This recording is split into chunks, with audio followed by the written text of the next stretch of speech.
Cerita dimulai dengan memperlihatkan tangan seseorang yang sedang menekan segel lilin ke atas selembar perkamen yang dipenuhi tulisan kuno, lalu terdengar sebuah pengumuman bahwa pertunangan dengan Archduke Fulrova telah diputuskan. Di dalam sebuah ruang kerja yang diterangi cahaya matahari, kepala keluarga duduk di balik meja besar dan dengan tenang mengatakan kepada pemuda yang berdiri di hadapannya bahwa ia memahami dengan sangat baik arti dari kabar tersebut. Pemuda itu bernama Ferda Rosnova, sementara sorot matanya memperlihatkan beban kehidupan yang telah lama dipikulnya. Semua orang yang berada di ruangan itu juga memahami bahwa pertunangan dengan sang Archduke pada dasarnya sama saja dengan hukuman mati bagi seorang bangsawan, karena hanya ada dua pilihan yang tersisa, yaitu menolak pertunangan dan diusir selamanya dari keluarga, atau menerimanya lalu perlahan hancur sedikit demi sedikit. Meski begitu, jauh di dalam hatinya, Ferda terus menolak kedua takdir tersebut.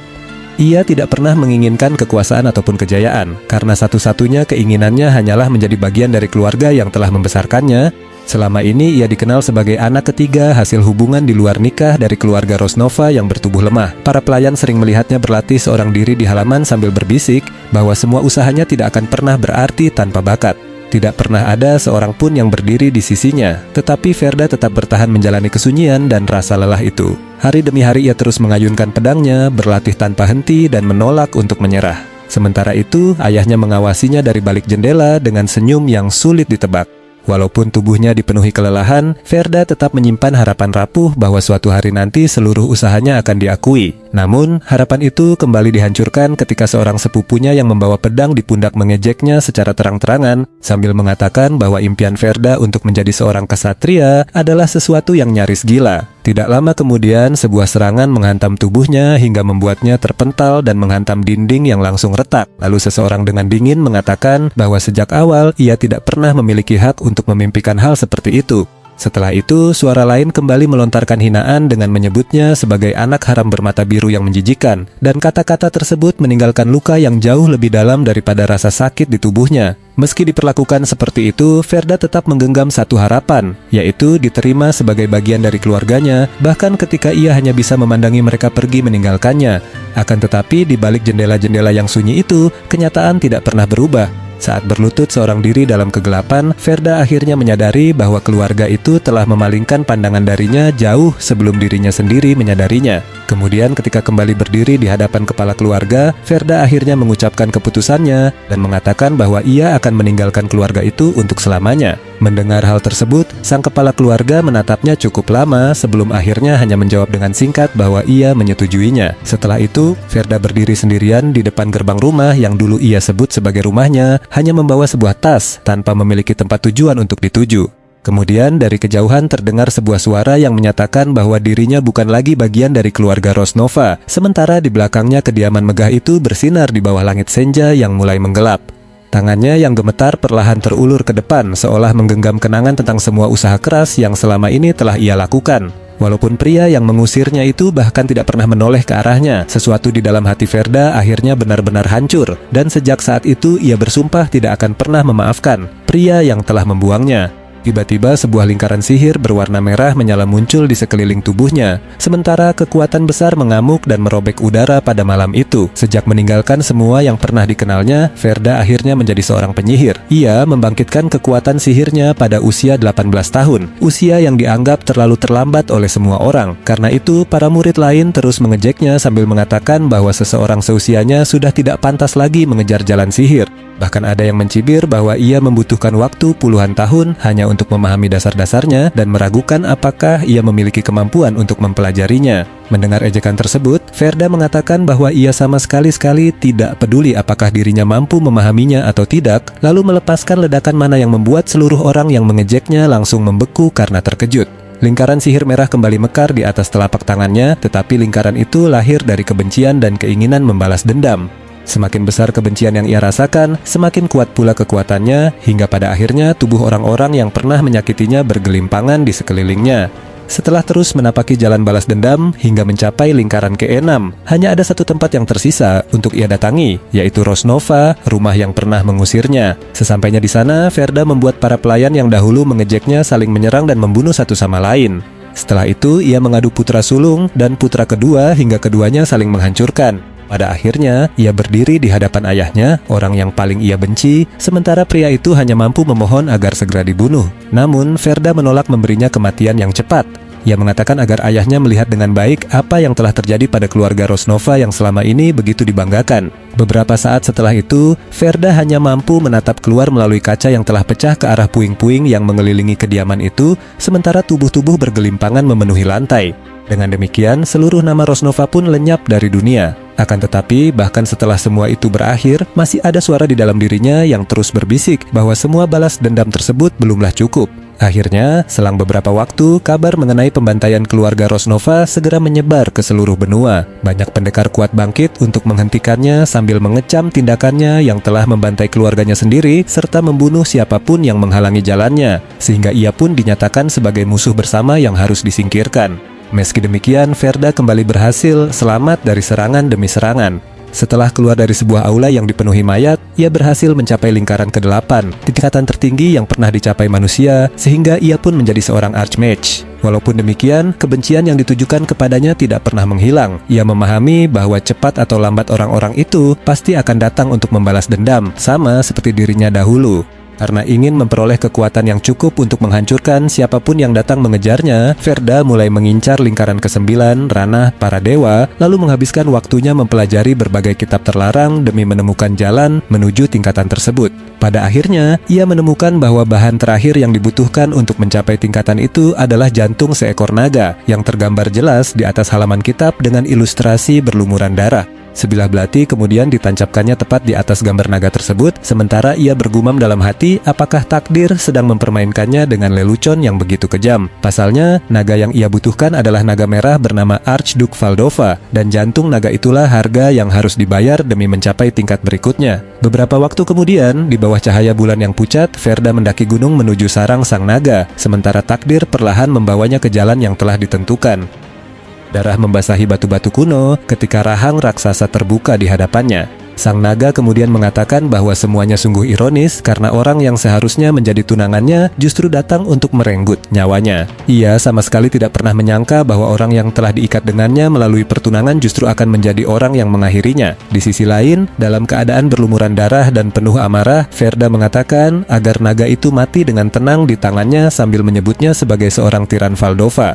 Mendengar tuduhan tersebut, sang naga mengakui bahwa ia mengetahui banyak orang memang menyebutnya demikian. Tetapi ia kemudian bertanya mengapa Ferda mempercayai hal itu. Ia juga mengingatkan bahwa dirinya tidak pernah sekalipun menampakkan diri di hadapan manusia, bahkan sejak sebelum Ferda lahir. Karena selama ini ia selalu berdiam di pegunungan dan tidak pernah mencampuri dunia manusia. Oleh sebab itu, ia kembali bertanya kebencian apa yang sebenarnya dimiliki Ferda terhadap dirinya. Mendengar pertanyaan itu, Ferda membalas dengan marah sambil mempertanyakan, apakah sang naga menganggap semua penderitaan yang dialaminya selama ini tidak berarti. Ia menuduh bahwa kehidupan yang dimilikinya telah hancur akibat pencarian pasangan yang dilakukan sang naga, karena pertunangan itulah yang menjadi alasan keluarganya mengusirnya. Mendengar itu, sang naga pun kemudian kembali bertanya dengan tenang, apakah semua itu benar-benar merupakan kesalahannya. Namun, Ferda langsung berteriak bahwa semua itu memang salahnya. Ia meluapkan seluruh amarahnya sambil mengatakan bahwa keserakahan seekor naga liar yang menginginkan manusia sebagai pasangan telah menghancurkan seluruh hidupnya, dan menuntut agar sang naga memahami betapa berat penderitaan yang telah ditimbulkannya. Setelah mendengar semua itu, cakar sang naga perlahan menggores permukaan batu, lalu ia bergumam bahwa kini dirinya akhirnya mengerti. Ferda yang melihat sikap aneh tersebut hanya bertanya-tanya dalam hati apa sebenarnya yang baru saja terjadi, tetapi ia memutuskan untuk tidak memedulikannya, selama hal itu memberinya waktu untuk mengumpulkan mana demi melancarkan serangan terakhirnya. Sesaat kemudian, sang naga berdiri hingga mencapai tinggi sepenuhnya, lalu menyatakan bahwa ia benar-benar telah memahami semuanya. Sementara Ferda yang tampak begitu kecil di hadapannya tetap bersiap menyerang. Tiba-tiba sebuah cakar raksasa menghantam ke arahnya dengan kecepatan mengerikan, tetapi serangan itu tertahan oleh lingkaran sihir yang menyala hebat. Detik berikutnya, darah tiba-tiba menyembur dengan sangat hebat, lalu perlahan menetes di wajah Ferda yang nampak sangat terkejut. Ternyata, sang naga berusaha melukai dirinya sendiri dan perlahan membuka sisiknya yang sangat keras, sementara Ferda hanya membeku saat melihatnya. Verda kemudian melihat darah mengalir deras membasahi bebatuan, lalu ia berpikir mengapa sang naga justru melukai dirinya sendiri alih-alih melawan. Namun, di sela lamunannya, sang naga segera mengingatkan bahwa Verda membutuhkan jantung naga untuk sihirnya. Pada saat itu juga, Verda segera menyadari bahwa sang naga sedang berusaha menghancurkan jantungnya sendiri sebelum berhasil ia ambil. Menyadari hal tersebut, Verda pun langsung berteriak memintanya untuk berhenti, tepat ketika cahaya terang meledak dari dalam dada sang naga. Ia pun memaksa tangannya masuk lebih dalam lagi karena menolak membiarkan kesempatan terakhir menuju lingkaran ke-9 menghilang begitu saja. Sang naga mengaum kesakitan sementara kobaran api meledak di sekeliling mereka. Verda terus mengutuknya karena masih tetap melawan, sedangkan cahaya dan percikan api memenuhi udara ketika pertarungan mereka mencapai puncaknya. Verda pun berteriak penuh penyangkalan karena takut jantung naga itu telah hancur tepat sebelum berhasil ia dapatkan. Namun, di luar dugaan, jantung itu ternyata tetap utuh dan kini bersinar terang di dalam genggaman sang naga. Tiba-tiba sebuah suara dengan tenang menyuruh Verda untuk mengambilnya. Ia hanya bisa berdiri membeku sambil menatap jantung naga itu dalam keheningan, tidak mampu memahami mengapa Valdova rela melakukan semua ini. Dengan kebingungan yang memenuhi pikirannya, ia bertanya mengapa naga itu sampai bertindak sejauh ini. Padahal jika memang itu adalah pertarungan terakhir mereka, seharusnya Valdova bisa saja membunuhnya. Mendengar pertanyaan itu, Valdova mengakui bahwa ia memang mengetahuinya, lalu mengatakan dengan sederhana bahwa keberadaannya lah yang selama ini membuat Verda menderita, dan alasan itu saja sudah cukup baginya. Ia kemudian mengaku bahwa sejak lama dirinya membenci dirinya sendiri karena begitu muak dengan darah penuh kekerasan yang mengalir di dalam tubuhnya, sementara dorongan untuk mengamuk dan menghancurkan segala sesuatu tanpa alasan selalu hidup di dalam dirinya, seolah terus mencakar dan memaksa untuk dibebaskan. Di saat kenangan itu terus mengalir, tampak mata monster raksasa terbuka dan melepaskan versi dirinya yang tak lagi bisa dihentikan. Sementara kobaran api melahap jalanan hingga membuat orang-orang yang ketakutan berlarian menyelamatkan diri. Bahkan di dalam ingatannya sendiri, Valdova masih mengingat bagaimana kehadirannya selalu membuat semua orang diliputi rasa takut. Ia pun mengakui bahwa semuanya sebenarnya bisa berakhir dengan damai apabila dirinya mati sejak awal. Namun, di balik semua itu masih ada sebagian kecil dari dirinya yang tetap mendambakan kebahagiaan selama ia masih hidup. Dengan penuh penyesalan, ia mengakui bahwa impian bodohnya justru membuat terlalu banyak orang menderita.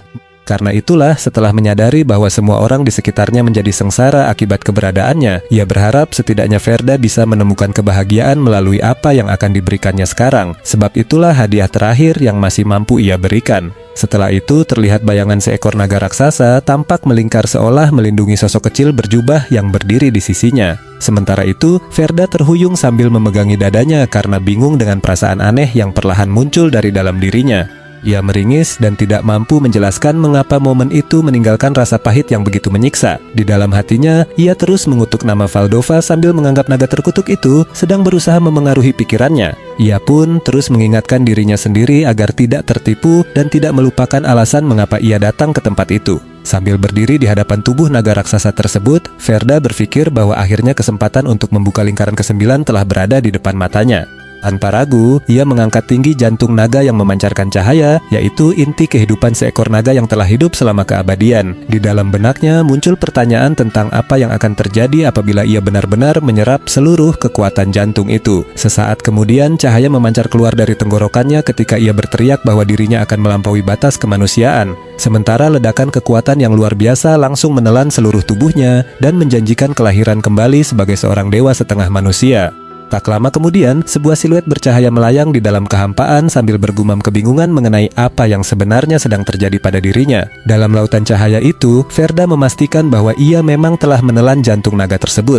Akan tetapi, perasaan yang ia alami justru seperti tenggelam ke dalam rawa tanpa dasar yang terus menyeretnya menuju kegelapan. Di saat yang sama, sebuah bayangan rambut menjulur ke arah cahaya yang terus jatuh.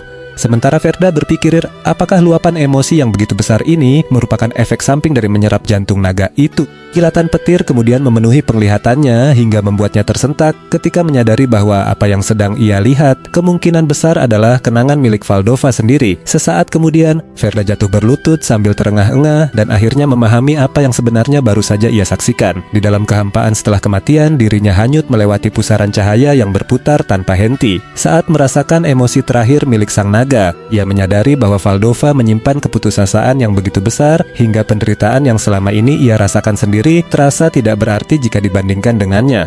Namun di balik semua rasa sakit itu, Ferda juga merasakan sesuatu yang lain, yaitu kesepian yang begitu tenang dan selama saat-saat terakhirnya hanya ingin memeluk seluruh dunia. Ferda kemudian tersentak bangun sambil terengah-engah. Tubuhnya basah oleh keringat dan terus gemetar karena baru menyadari betapa kecilnya kebencian dan dendam yang selama ini ia genggam jika dibandingkan dengan beban yang telah dipikul Valdova. Dengan penuh penyesalan, ia hanya mampu bertanya kepada dirinya sendiri mengenai apa yang sebenarnya telah ia lakukan. Saat melayang di atas kenangan lamanya sendiri, Ferda melihat seorang anak kecil yang duduk diam di dekat jendela sambil menggambar dengan krayon. Pemandangan itu membuatnya bertanya-tanya apa sebenarnya tujuan yang selama ini ia kejar dalam hidupnya. Apakah kekuatan, balas dendam, atau menjadi dewa? Namun, jawabannya segera muncul di dalam benaknya bahwa semua itu tidak pernah menjadi tujuan yang sesungguhnya. Anak kecil itu terus menggoreskan krayon di atas kertas dan menggambar sebuah keluarga sederhana yang berdiri bersama sambil tersenyum. Saat itulah Ferda menyadari bahwa sejak awal yang benar-benar ia inginkan hanyalah keluarga yang utuh dan kehidupan yang damai. Sosok arwah dirinya yang telah dewasa kemudian memandang anak kecil yang dahulu adalah dirinya sendiri. Tak lama kemudian, pikirannya beralih kepada Valdova yang sedang menatap langit dari balik jendela kastel, sementara tanduk dan rambut merahnya diterpa cahaya. Melihat pemandangan itu, Ferda bertanya-tanya apakah wanita itu juga pernah menginginkan kebahagiaan sederhana yang sama, meskipun hidupnya telah dipenuhi luka dan kehampaan. Ia pun mengakui bahwa semua yang telah ia bangun, mulai dari kekuatan, gelar, hingga peperangan, ternyata sama sekali tidak memiliki arti. Kini ia berdiri di atas jasad Valdova yang telah tak bernyawa di lantai batu yang dingin, sementara rambut merah wanita itu terhampar di sekeliling tubuhnya. Dengan hati yang dipenuhi penyesalan, ia bertanya dalam hati apa arti semua itu sekarang setelah wanita tersebut telah mati di tangannya sendiri. Air mata mengalir membelah darah yang menutupi wajahnya, sedangkan tatapannya dipenuhi duka dan ketidakpercayaan terhadap sosok dirinya sendiri yang telah berubah menjadi seperti itu. Di dalam kenangan tersebut, sebuah kebenaran kuno akhirnya muncul ke permukaan, yaitu bahwa hanya seorang penyihir yang telah mencapai lingkaran ke-9 yang mampu menggunakan satu-satunya sihir yang cukup kuat untuk mengembalikan semuanya seperti semula. Dengan tekad terakhir yang masih tersisa, Ferda berlutut di tengah lingkaran sihir yang menyala terang, lalu melepaskan seluruh kekuatan yang ia miliki demi mengabulkan sebuah harapan.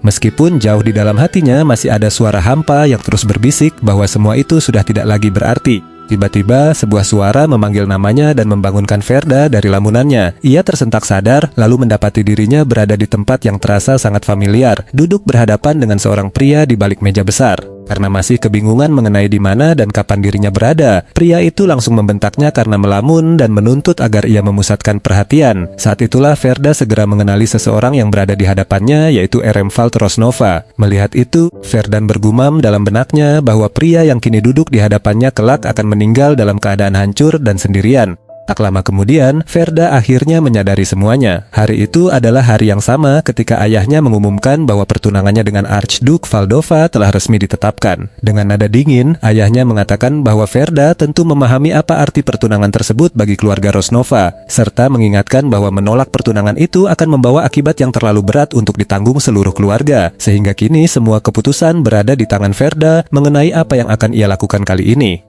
Saat kedua kakinya benar-benar menapak di tanah, Ferda memastikan bahwa dirinya benar-benar telah kembali ke masa lalu. Menghadapi tatapan terkejut ayahnya, ia kemudian hanya menjawab dengan tenang bahwa dirinya mengerti sambil berdiri tegak tanpa memperlihatkan sedikit pun isi hatinya. Di dalam benaknya, bayangan Valdova kembali muncul, lalu ia bertekad bahwa kali ini dirinya tidak akan lari darinya lagi, dan dengan suara yang tegas, ia pun menerima pertunangan tersebut.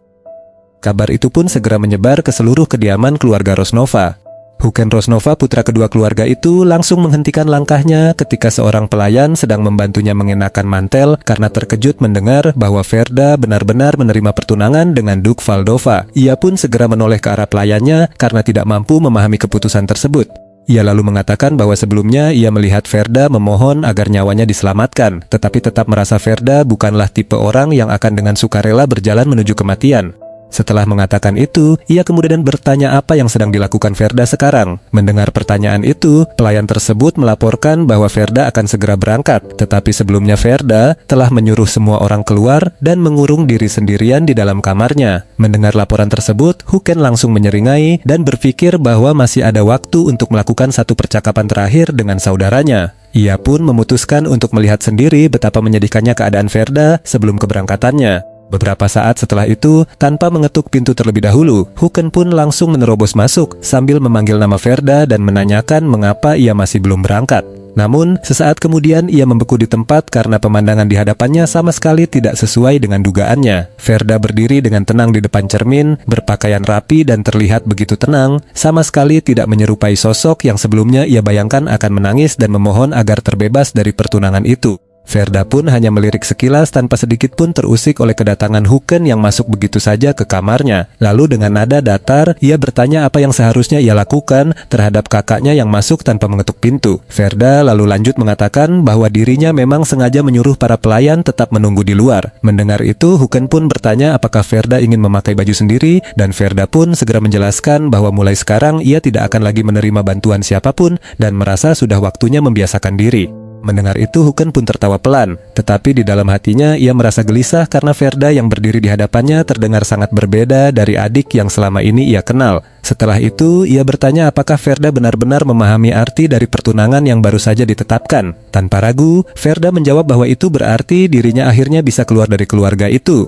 Mendengar jawaban tersebut, wajah Huken langsung berubah panik karena maksudnya sama sekali bukan itu. Ia kemudian mengatakan bahwa jika pertunangan itu benar-benar dilanjutkan, Verda akan mati, lalu bertanya, apakah ia mengetahui alasan mengapa posisi tunangan Duke tersebut selalu kosong selama ini. Verda pun hanya menundukkan pandangan dan dengan tenang mengatakan bahwa ia sudah mengetahui semuanya. Huken lalu menceritakan bahwa tunangan pertama Valdova adalah pangeran ketiga kekaisaran, seorang pria sempurna yang cerdas, tampan, dicintai rakyat, bahkan rela menolak takhta demi menjadi tunangan sang naga tiran. Namun, pada hari pertama setelah pertunangan itu dimulai, sang pangeran berlutut dalam kegelapan dengan kedua tangan tergenggam dan wajah yang dipenuhi rasa takut. Tetapi yang menantinya bukanlah belas kasihan, melainkan siksaan hingga tubuhnya dipukuli tanpa ampun sampai berlumuran darah. Mengingat kejadian itu, ia langsung menunjuk dada Verda sambil menuntut jawaban, apakah ia benar-benar percaya bisa selamat dari pertunangan yang bahkan telah menghancurkan pangeran ketiga kekaisaran. Namun, ia tiba-tiba mengibaskan tangannya dengan acuh tak acuh, sambil mengatakan bahwa dirinya bukanlah orang yang akan menghentikan seseorang yang dengan sukarela ingin berjalan masuk ke mulut naga. Nada suara Huken kemudian berubah dingin saat ia memperingatkan Verda agar jangan pernah berpikir untuk melawan keluarga atau mencoba melarikan diri, karena jika itu terjadi, ia sendiri yang akan memenggal kepala Verda sebelum Valdova sempat melakukannya. Tatapan Verda pun langsung menajam saat ia menyinggung hal lain dan memperingatkan Huken agar menjaga tingkah lakunya.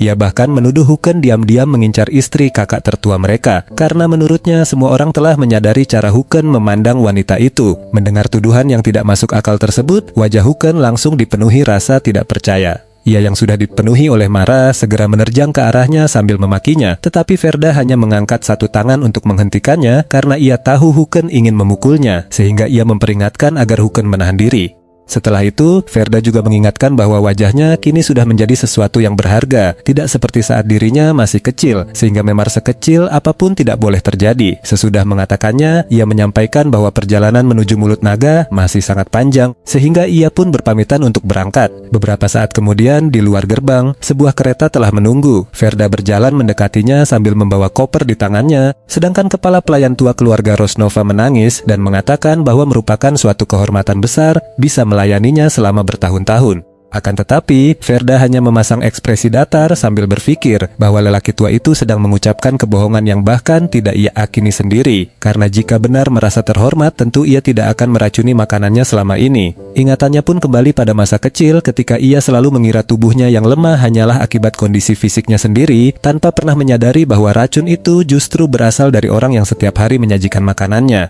Baru setelah dewasa ia memahami bahwa bahkan para pelayan pun tidak pernah berada di pihaknya, dan kenangan itu membuat rasa jijik memenuhi dadanya hingga sesaat ia ingin mencekik kepala pelayan tersebut. Namun, Verda hanya menepuk bahu pria tua itu di dekat gerbang sambil memuji kerja kerasnya selama bertahun-tahun. Ia lalu dengan nada sinis mengatakan bahwa merawat seseorang seperti dirinya selama ini tentu bukanlah pekerjaan yang mudah. Yang hal itu langsung membuat sang kepala pelayan bingung dengan apa yang ia ucapkan.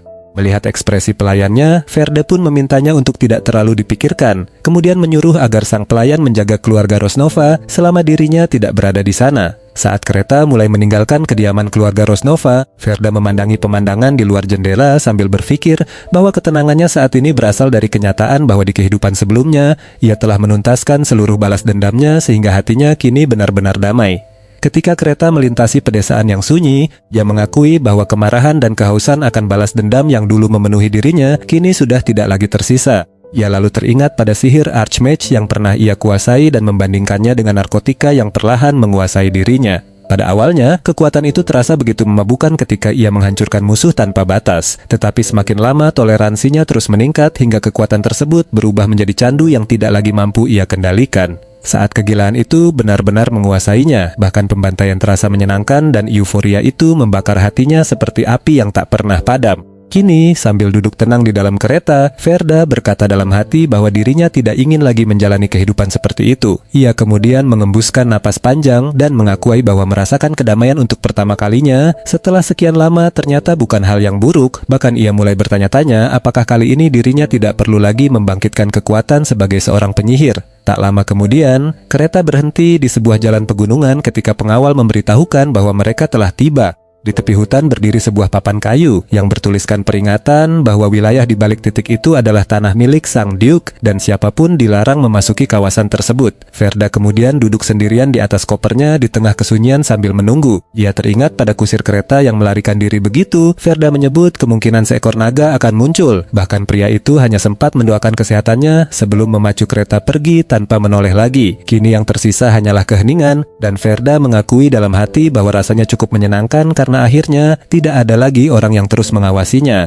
Namun ia juga berpikir bahwa jika tiba-tiba ada binatang buas yang menerkam dari balik semak, ia sama sekali tidak memiliki cara untuk melindungi diri, sehingga ia mulai mempertimbangkan untuk mempelajari sedikit sihir, mungkin sekadar sihir lingkaran keempat agar bisa bertahan hidup. Tidak lama kemudian terdengar suara dari balik semak, membuat tatapan Verda langsung menajam karena merasakan seseorang sedang mendekat. Sesaat kemudian seorang pelayan wanita keluar dari balik pepohonan dan memperkenalkan dirinya sebagai Ruri, pelayan milik Valdova, lalu memastikan apakah pria di hadapannya benar-benar Verda Rosnova. Setelah Verda membenarkannya, Ruri mengatakan bahwa dirinya datang untuk mengantarnya menuju kastel sambil menunjuk puncak gunung yang menjulang di kejauhan sebelum mulai memimpin perjalanan. Sementara, dijelaskan bahwa dahulu rakyat Kekaisaran Arkan selalu mabuk oleh keyakinan bahwa kekaisaran mereka tidak terkalahkan. Namun kenyataannya kekuatan itu sama sekali tidak sempurna karena di bagian timur benua terdapat wilayah iblis yang dipenuhi monster dan tidak pernah berhasil ditaklukkan oleh pasukan kekaisaran.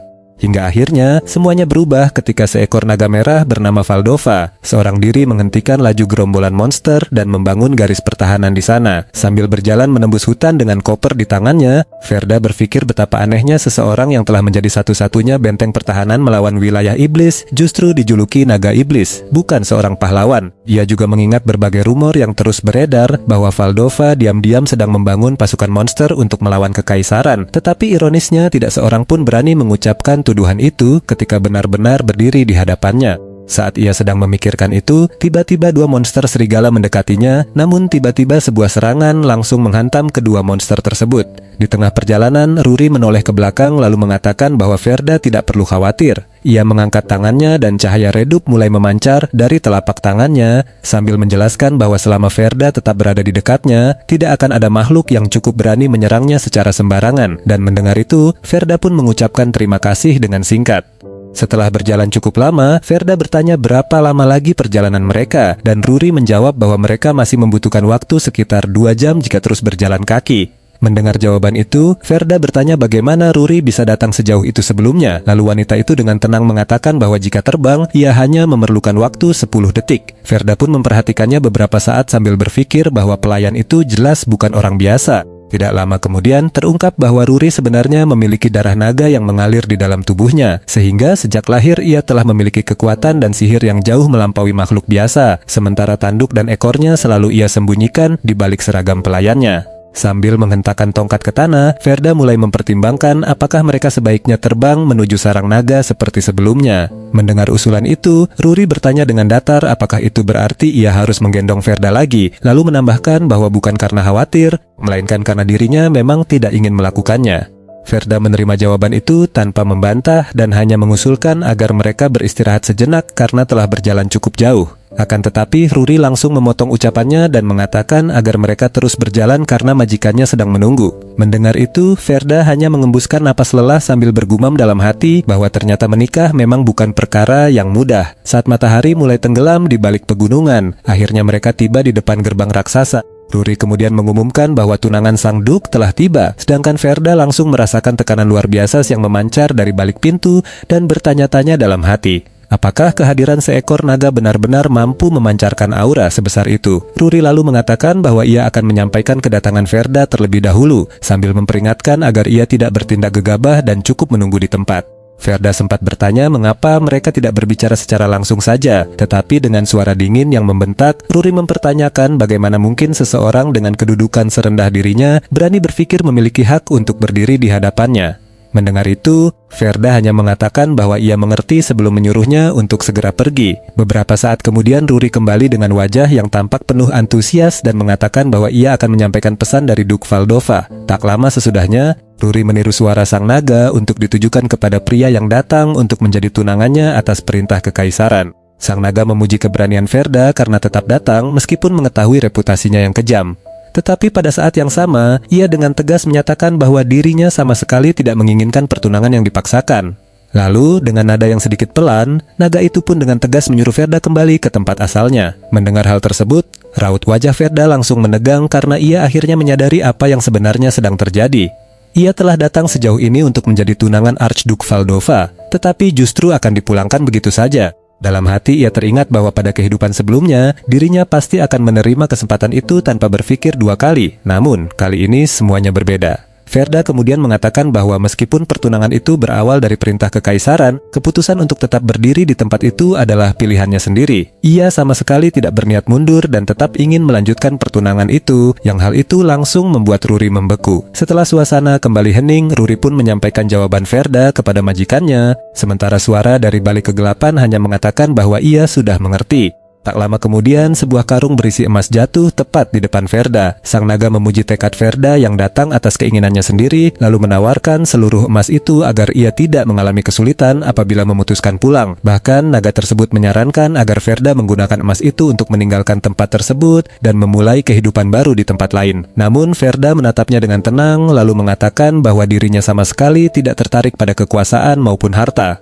Setelah itu, ia berlutut di hadapan sang naga dan menyatakan bahwa satu-satunya hal yang ia inginkan hanyalah mempertahankan pertunangannya dengan Archduke Valdova. Mendengar pernyataan itu, Ruri langsung menegang sambil mengepalkan tangan dan mengembuskan napas berat. Sesaat kemudian, tangannya terangkat dengan cepat, lalu ia menunjuk Verda sambil memperingatkan bahwa ia tidak akan mengulang perkataannya untuk kedua kalinya dan memerintahkannya untuk segera meninggalkan kastil tersebut. Akan tetapi, Verda justru menanggapi dengan tenang bahwa pesan itu terdengar sangat singkat untuk seseorang yang berbicara atas nama Archduke Valdova. Ruri pun segera mengoreksi ucapannya dengan mengatakan bahwa itu bukanlah pesan dari majikannya, melainkan perkataannya sendiri sebagai pelayan sang Archduke. Karena Verda tetap menolak pergi, cakar Ruri mulai memanjang, sementara tanduk muncul dari balik penyamarannya dan ledakan energi hijau memenuhi ruangan hingga wujud aslinya sebagai Dragon Spawn sepenuhnya terlihat.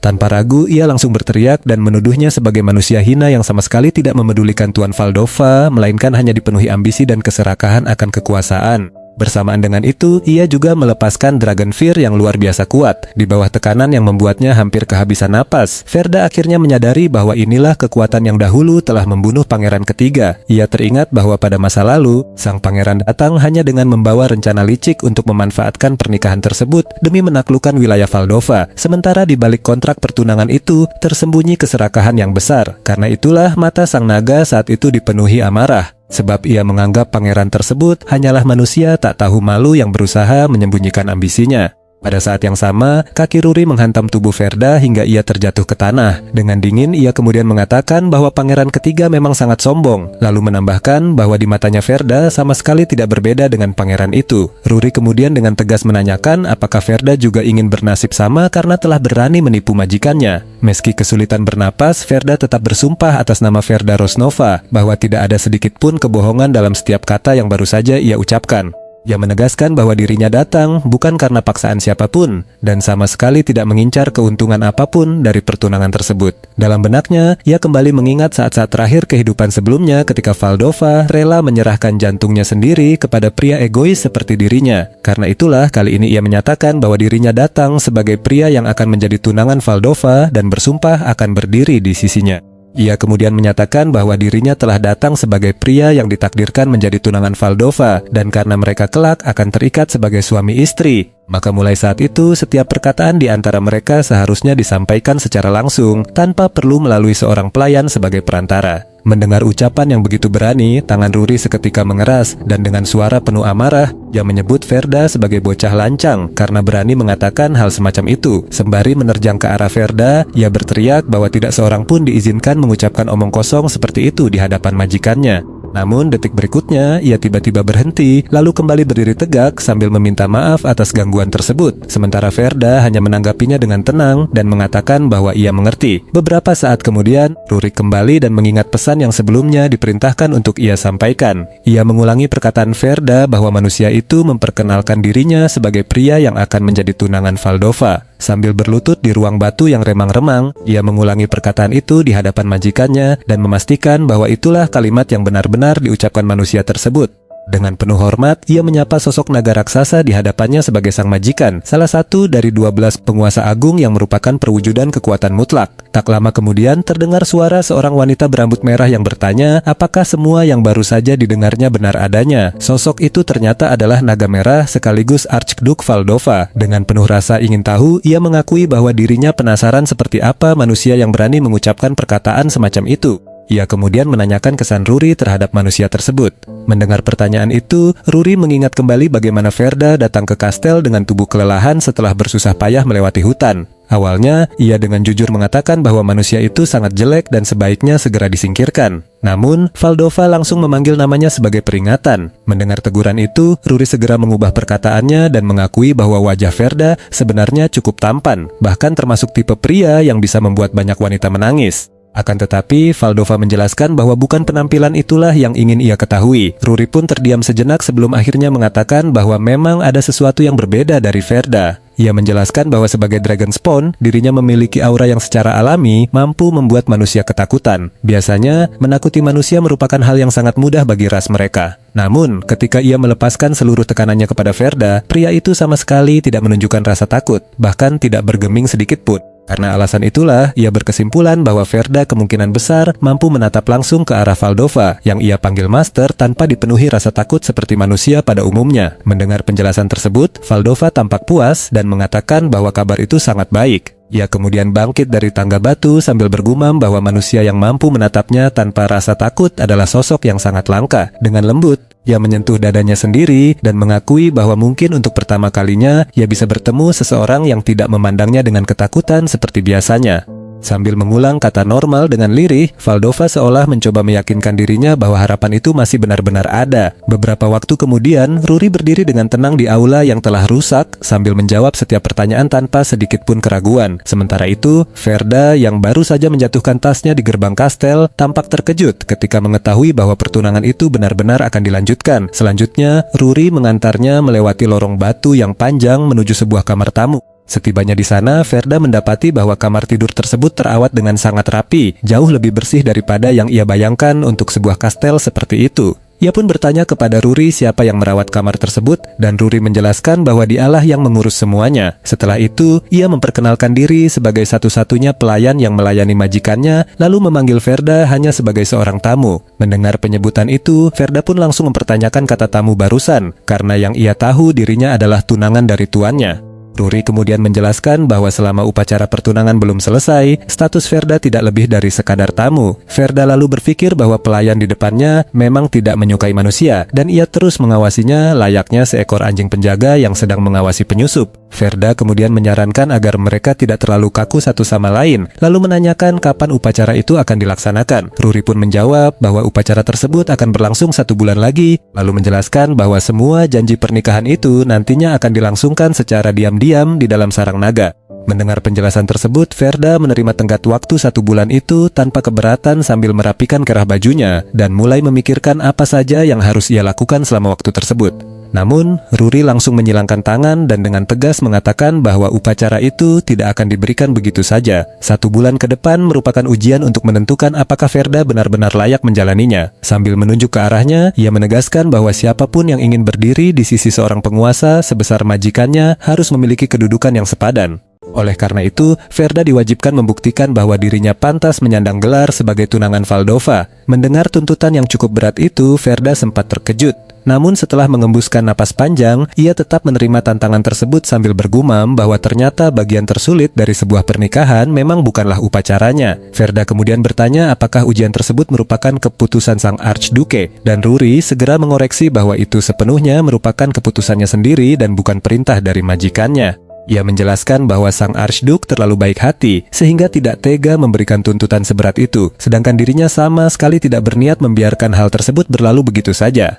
Sambil mengepalkan tangan, Rory menuntut agar Verda membuktikan bahwa tubuh manusianya yang lemah masih memiliki potensi yang layak. Pesannya pun sangat jelas, jika Verda gagal melewati ujian itu, maka gelar tunangan saja tidak akan pernah membuatnya diakui sebagai pasangan sang Archduke. Verda kemudian memejamkan mata sambil memikirkan semua keadaan yang sedang dihadapinya. Dalam hati, ia mengakui bahwa calon tunangannya benar-benar memiliki seseorang yang sangat setia melindunginya. Meskipun pelayan itu tidak menyukainya, ia memahami bahwa semua tuntutan tersebut lahir dari kesetiaan yang tulus kepada majikannya dan dari keyakinan mengenai seperti apa sosok pasangan yang pantas mendampingi sang Archduke. Di sudut ingatannya, kembali terbayang sosok naga yang pernah memegang jantung bercahaya di kedua cakarnya sambil meratapi seseorang yang dahulu begitu setia tetapi akhirnya menghilang pada saat yang paling dibutuhkan. Verda kemudian bertanya dalam hati seberapa tinggi dirinya harus mencapai puncak kekuasaan dan apakah ia bahkan harus menjadi kaisar kekaisaran. Namun, Rory segera menegaskan bahwa yang benar-benar dibutuhkan hanyalah kedudukan yang cukup tinggi agar tidak ada lagi penguasa lain yang berani memandang rendah masternya. Verda pun langsung memikirkan jawaban itu karena syarat tersebut terdengar begitu mudah diucapkan, padahal sebenarnya sama saja dengan memintanya memiliki potensi yang mampu melampaui seorang kaisar. Meski demikian, Verda tetap menerima syarat tersebut dengan senyum tipis sambil mulai memikirkan cara untuk mewujudkannya. Melihat ketenangannya, Rory pun memandang Verda dengan penuh kecurigaan, sembari bertanya mengapa ia terlihat begitu santai. Ia lalu dengan marah bertanya-tanya apakah manusia itu benar-benar meremehkan para naga atau justru pikirannya sudah tidak waras. Namun, Verda menjawab bahwa bukan keduanya. Ia hanya meminta agar sang pelayan tidak mengkhawatirkannya karena dalam waktu 1 bulan, ia akan menunjukkan kemampuan yang cukup untuk meyakinkannya. Mendengar keyakinan itu, Rory hanya mengernyit sambil bertanya-tanya dalam hati apa sebenarnya yang membuat manusia tersebut begitu percaya diri. Malam harinya, ketika sendirian di dalam kamar, Verda mulai merenungkan keadaannya. Ia mengakui bahwa saat ini dirinya memang tidak memiliki kekuatan yang berarti. Akan tetapi, penyihir merupakan sosok yang sangat langka di benua itu. Terlebih lagi, penyihir yang pernah mencapai lingkaran ke-8 seperti dirinya pada kehidupan sebelumnya. Ia pun yakin bahwa apabila mampu memulihkan kembali seluruh indera dan pengalaman yang dahulu dimilikinya, mencapai tingkat itu sekali lagi bukanlah sesuatu yang mustahil. Sebagai seorang penyihir, Verda memahami bahwa lingkaran pertama merupakan tahap yang paling penting. Di dalam dada setiap penyihir terdapat sebuah persimpangan yang akan menentukan arah terbentuknya sirkuit mana. Salah satu jalurnya adalah lingkaran biru yang dibangun melalui meditasi dengan tenang dan bertahap, sebuah jalan yang lambat tetapi stabil, sekaligus menjadi jalur yang dipilih oleh sebagian besar penyihir. Jalan yang lain adalah jalan yang membentuk lingkaran merah, lahir dari gejolak emosi, bukan dari kedisiplinan. Jalan itu akan menggerogoti penggunanya dari dalam, perlahan memelintir kewarasan hingga jatuh ke dalam kegilaan. Dan itulah jalan yang dahulu pernah ditempuh Verda hingga akhirnya menjadi seorang archmage hanya dengan berbekal kebencian. Ia masih mengingat semuanya dengan sangat jelas ketika dirinya berlutut di hadapan tubuh Valdova yang telah terbaring tak bernyawa sambil berpikir bahwa ia bisa menjadi lebih kuat dengan lebih cepat jika kembali menempuh jalan yang sama. Namun, kali ini ia akan mengambil keputusan yang berbeda. Ia memilih membangun kekuatannya di atas sesuatu yang jauh lebih kokoh agar tidak ada lagi yang mampu mengguncangnya seperti dahulu. Seminggu kemudian, terlihat Verda duduk bersila di lantai kamarnya sambil bermeditasi dengan tenang. Tak lama kemudian, sebuah lingkaran biru mulai bermekaran di telapak tangannya dengan tenang dan terkendali sebagai bukti bahwa kali ini ia benar-benar memilih jalannya sendiri. Akan tetapi, percobaan berikutnya kembali gagal. Mana di tangannya buyar sebelum sempat membentuk lingkaran yang sempurna hingga membuat napasnya memburu. Verda mengetahui bahwa membentuk lingkaran biru secara normal membutuhkan waktu setidaknya 3 tahun. Meskipun ia memiliki pengalaman dan indera dari kehidupan sebelumnya, sehingga berharap bisa memangkas waktu tersebut secara drastis. Kenyataannya lingkaran biru memiliki karakter yang sama sekali berbeda dari lingkaran merah yang pernah ia kuasai dahulu. Ia pun berpikir bahwa jika perkembangan itu terus berjalan dengan lambat, maka 3 minggu yang tersisa tidak akan pernah cukup. Di tengah suasana itu, Ruri memasuki kamar sambil membawa nampan makanan, lalu meletakkan semangkuk sup di atas meja dan bertanya apakah ia sudah siap. Mendengar pertanyaan itu, Ferda mengatakan bahwa dirinya masih terus berusaha, namun Ruri mengatakan bahwa tidak ada perubahan apapun dibandingkan dengan yang kemarin. Ferda tetap bersikeras bahwa semuanya akan berhasil selama ia terus mencoba, sedangkan Ruri hanya terdiam sambil menatapnya dengan keraguan yang begitu jelas terlihat. Bahkan Ferda sendiri harus mengakui bahwa sejauh ini memang belum ada kemajuan berarti, sehingga ia mulai berpikir bahwa dirinya membutuhkan pendekatan yang berbeda. Saat ia mengangkat sesendok makanan ke arah mulutnya, tiba-tiba suara gemuruh yang berat mengguncang seluruh ruangan. Terkejut oleh getaran tersebut, Ferda segera bertanya apa yang sedang terjadi. Mendengar itu, Ruri menjelaskan bahwa sang majikan sedang menekan kemunculan para monster. Ferda pun mengulangi perkataan itu dengan nada heran. Lalu Ruri kembali menjelaskan bahwa jauh di wilayah timur, tepatnya di negeri iblis, sang nyonya sedang membasmi seluruh monster yang bermunculan di sana. Mendengar penjelasan itu, Ferda terdiam sejenak sambil menatap ke arah Ruri sebelum akhirnya mengatakan bahwa ia ingin menyaksikan sendiri pertarungan tersebut. Yang hal itu langsung membuat Ruri terkejut. Ia lalu memperingatkannya agar tidak pergi. Ketika Ferda bertanya alasannya, Ruri menjelaskan bahwa pikiran manusia tidak akan sanggup menahan pemandangan seperti itu. Ia juga menambahkan bahwa jika Ferda tidak ingin mempermalukan dirinya sendiri sebelum upacara pertunangan, sebaiknya ia tidak melihatnya sama sekali. Ferda kembali terdiam sesaat, tetapi akhirnya menolak peringatan itu. Ia mengatakan bahwa sebagai calon pangan Valdova, sudah menjadi kewajibannya untuk melihat pertarungan tersebut dengan mata kepalanya sendiri. Setelah mengucapkan hal itu, Ferda berdiri dari kursinya dengan tekad yang semakin mantap. Apapun yang terjadi, ia ingin menyaksikan pertarungan tersebut dengan kedua matanya sendiri. Tidak lama kemudian, Ruri membawa Ferda terbang dengan kecepatan luar biasa hingga mereka akhirnya tiba di tujuan. Begitu kedua kakinya menyentuh tanah, Ferda langsung berlutut sambil menahan rasa mual yang memenuhi perutnya. Karena menurutnya kecepatan terbang Ruri terasa nyaris seperti teleportasi, sehingga tubuhnya belum sempat beradaptasi. Ruri sempat memperhatikannya sejenak, tetapi sebelum Ferda benar-benar pulih, Ruri mengatakan dengan nada datar bahwa ada sesuatu yang jauh lebih penting untuk diperhatikan daripada dirinya. Ia lalu meminta Ferda segera berdiri dan melihat ke depan, dan Ferda pun mengangkat kepalanya mengikuti arah yang ditunjukkan Ruri, lalu pandangannya langsung terpaku pada pemandangan di hadapannya. Di kejauhan, aura ungu gelap yang mengerikan memenuhi langit dan menyelimuti seluruh medan pertempuran dengan tekanan yang luar biasa. Baru kali itu ia merasakan keberadaan seberat itu. Di tengah lautan aura tersebut berdiri Valdova, sang naga merah yang selama ini hanya ia kenal melalui kenangan dan penyesalan. Kehadiran naga itu saja sudah cukup membuat siapapun kehilangan keberanian untuk mendekat, sehingga Ferda hanya bisa terdiam karena akhirnya benar-benar menyaksikan sosok Valdova bertarung dengan kedua matanya sendiri. Ketika keadaan mulai terlihat berbalik, Ferda sempat mengira Valdova sedang terdesak. Namun, dugaan itu langsung terpatahkan karena monster demon justru menghantam inti kekuatannya sendiri hingga memicu ledakan dahsyat. Cahaya yang menyilaukan seketika memenuhi seluruh area pertempuran sebelum gelombang ledakannya menyapu ke segala arah. Tubuh monster demon terpental akibat ledakan tersebut, sedangkan Valdova tetap bertahan di tengah kekacauan tanpa bergeming. Dari kejauhan, Ferda dan Ruri hanya bisa menyaksikan bentrokan mengerikan itu. Mereka sempat mengira pertarungan telah berakhir, tetapi beberapa saat kemudian monster demon kembali bergerak. Dengan geraman penuh amarah, makhluk itu memaksa tubuhnya bangkit sekali lagi, sedangkan Valdova segera menerjang, tanpa memberi kesempatan sedikit pun. Cakar naganya mencengkeram tubuh lawan dengan kuat, tetapi ledakan sebelumnya ternyata masih belum cukup untuk mengakhirinya, sehingga pertarungan sengit itu kembali berlanjut. Meski pertempuran telah menguras banyak tenaga, Valdova sama sekali tidak menunjukkan tanda-tanda akan mundur. Dengan tekad yang tidak berubah, ia mengangkat kepalanya, lalu membuka mulut lebar-lebar. Cahaya keemasan mulai berkumpul di dalam rongga mulutnya, sementara energi dalam jumlah besar terus dipusatkan. Melihat itu, Ferda langsung memahami bahwa Valdova sedang mempersiapkan serangan pamungkas. Tanpa memberi monster demon kesempatan untuk membalikan keadaan, Valdova segera melepaskan Fire Breath. Dalam sekejap, semburan api raksasa melesat lurus ke depan dan menelan seluruh area pertempuran. Kobaran api yang luar biasa dahsyat itu mengguncang medan perang hingga ke kejauhan.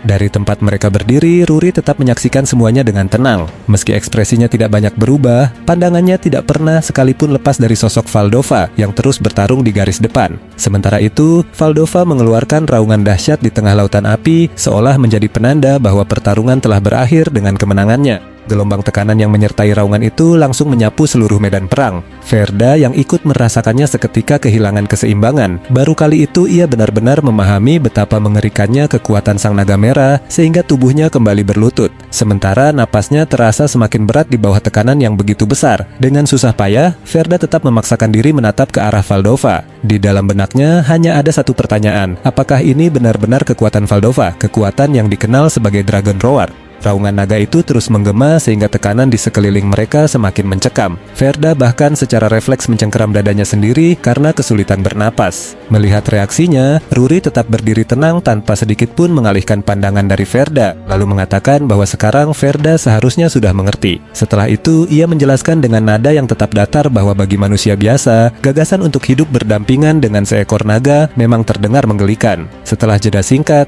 Ruri mengungkapkan alasan sebenarnya membawa Verda ke tempat itu. Sosok yang kini berdiri di hadapan mereka merupakan wujud asli Valdova. Dalam bentuk naganya, ia memancarkan tekanan yang begitu besar hingga seluruh area di sekitarnya dipenuhi aura yang mencekam. Melihat itu, Ruri menutup penjelasannya dengan tenang dan mengatakan bahwa itulah Valdova yang sesungguhnya, sosok yang kelak akan menjadi pendamping hidup Verda. Ruri tetap berdiri tenang di hadapan Verda yang masih berlutut, lalu menatapnya dengan wajah datar dan dingin. Ia pun berpikir bahwa semua ini berjalan persis seperti yang sudah diduganya sejak awal, sehingga ia telah berulang kali memperingatkan Verda mengenai kenyataan yang akan dihadapinya. Selanjutnya, Ruri menjelaskan bahwa di dalam darah Red Dragon bersemayam sifat yang selama ini dikenal manusia sebagai naluri naga jahat, yaitu dorongan bawaan yang selalu haus akan kehancuran. Naluri itu bukan sesuatu yang bisa dipilih ataupun dikendalikan sesuka hati, melainkan sifat yang diwariskan sejak lahir.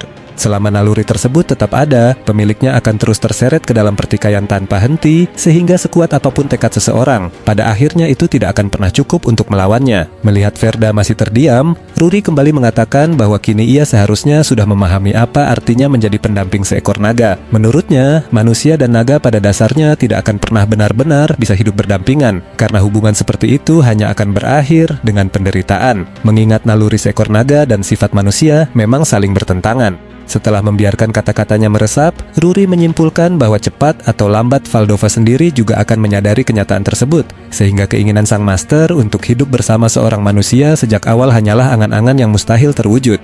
Namun, reaksi Verda sama sekali tidak seperti yang dibayangkannya. Meski masih berada di bawah tekanan yang luar biasa, ia terus menatap Valdova tanpa mengalihkan pandangan. Rasa takut yang seharusnya muncul perlahan tergantikan oleh kekaguman. Semakin lama memperhatikan sosok naga merah itu, semakin sulit baginya menyembunyikan senyum tipis yang perlahan terukir di wajahnya. Pemandangan itu pun membuat Ruri benar-benar terdiam, karena ia sama sekali tidak menyangka Verda masih bisa tersenyum dalam keadaan seperti itu. Alih-alih gemetar ketakutan di hadapan naga merah yang begitu mengerikan, pria itu justru terlihat benar-benar terpukau oleh keberadaan Valdova. Reaksi yang sama sekali bertolak belakang dengan situasi tersebut membuat Ruri mulai mempertanyakan kewarasan Verda. Bahkan dalam hati, ia menganggap pria itu tidak lebih dari seorang masokis yang benar-benar gila. Tidak lama kemudian, suasana kembali berubah. Keheningan perlahan menyelimuti area di sekitar kastil, sementara ketegangan yang baru saja terjadi mulai mereda. Setelah semuanya berakhir, Verda hanya bisa terbaring dengan tatapan kosong sambil mengingat kembali apa yang baru saja dialaminya. Sejak awal, ia memang sudah berusaha mempersiapkan mental untuk menghadapi situasi itu, tetapi kenyataan yang dihadapinya jauh melampaui semua perkiraannya. Ia merebahkan tubuh di atas ranjang sambil merasakan setiap bagian tubuhnya seolah remuk setelah menerima tekanan mengerikan dari Dragon Fear dan Dragon Roar milik Valdova. Beruntung, gangguan mental yang sempat menyerangnya perlahan menghilang hingga pikirannya kembali jernih. Meski rasa lelah masih menyelimuti tubuhnya, Verda berpikir bahwa kondisi seperti ini tidak boleh terus berlanjut. Jika setiap kali menyaksikan pertarungan tingkat tinggi, ia harus kehilangan kesadaran hampir seharian penuh, maka usahanya untuk menembus lingkaran sihir hanya akan terhambat oleh kelemahannya sendiri. Pikirannya kembali melayang pada pertarungan yang baru saja disaksikannya. Ia sendiri tidak habis pikir mengapa sampai nekat melihat pertempuran itu dari jarak sedekat itu, padahal tekanan yang dipancarkan Valdova nyaris menghancurkan kesadarannya. Satu demi satu adegan pertarungan kembali terlintas di benaknya seolah ia kembali berada di sana. Karena itu, ia berusaha mengingat setiap detail yang terjadi agar tidak ada satupun momen yang terlewat.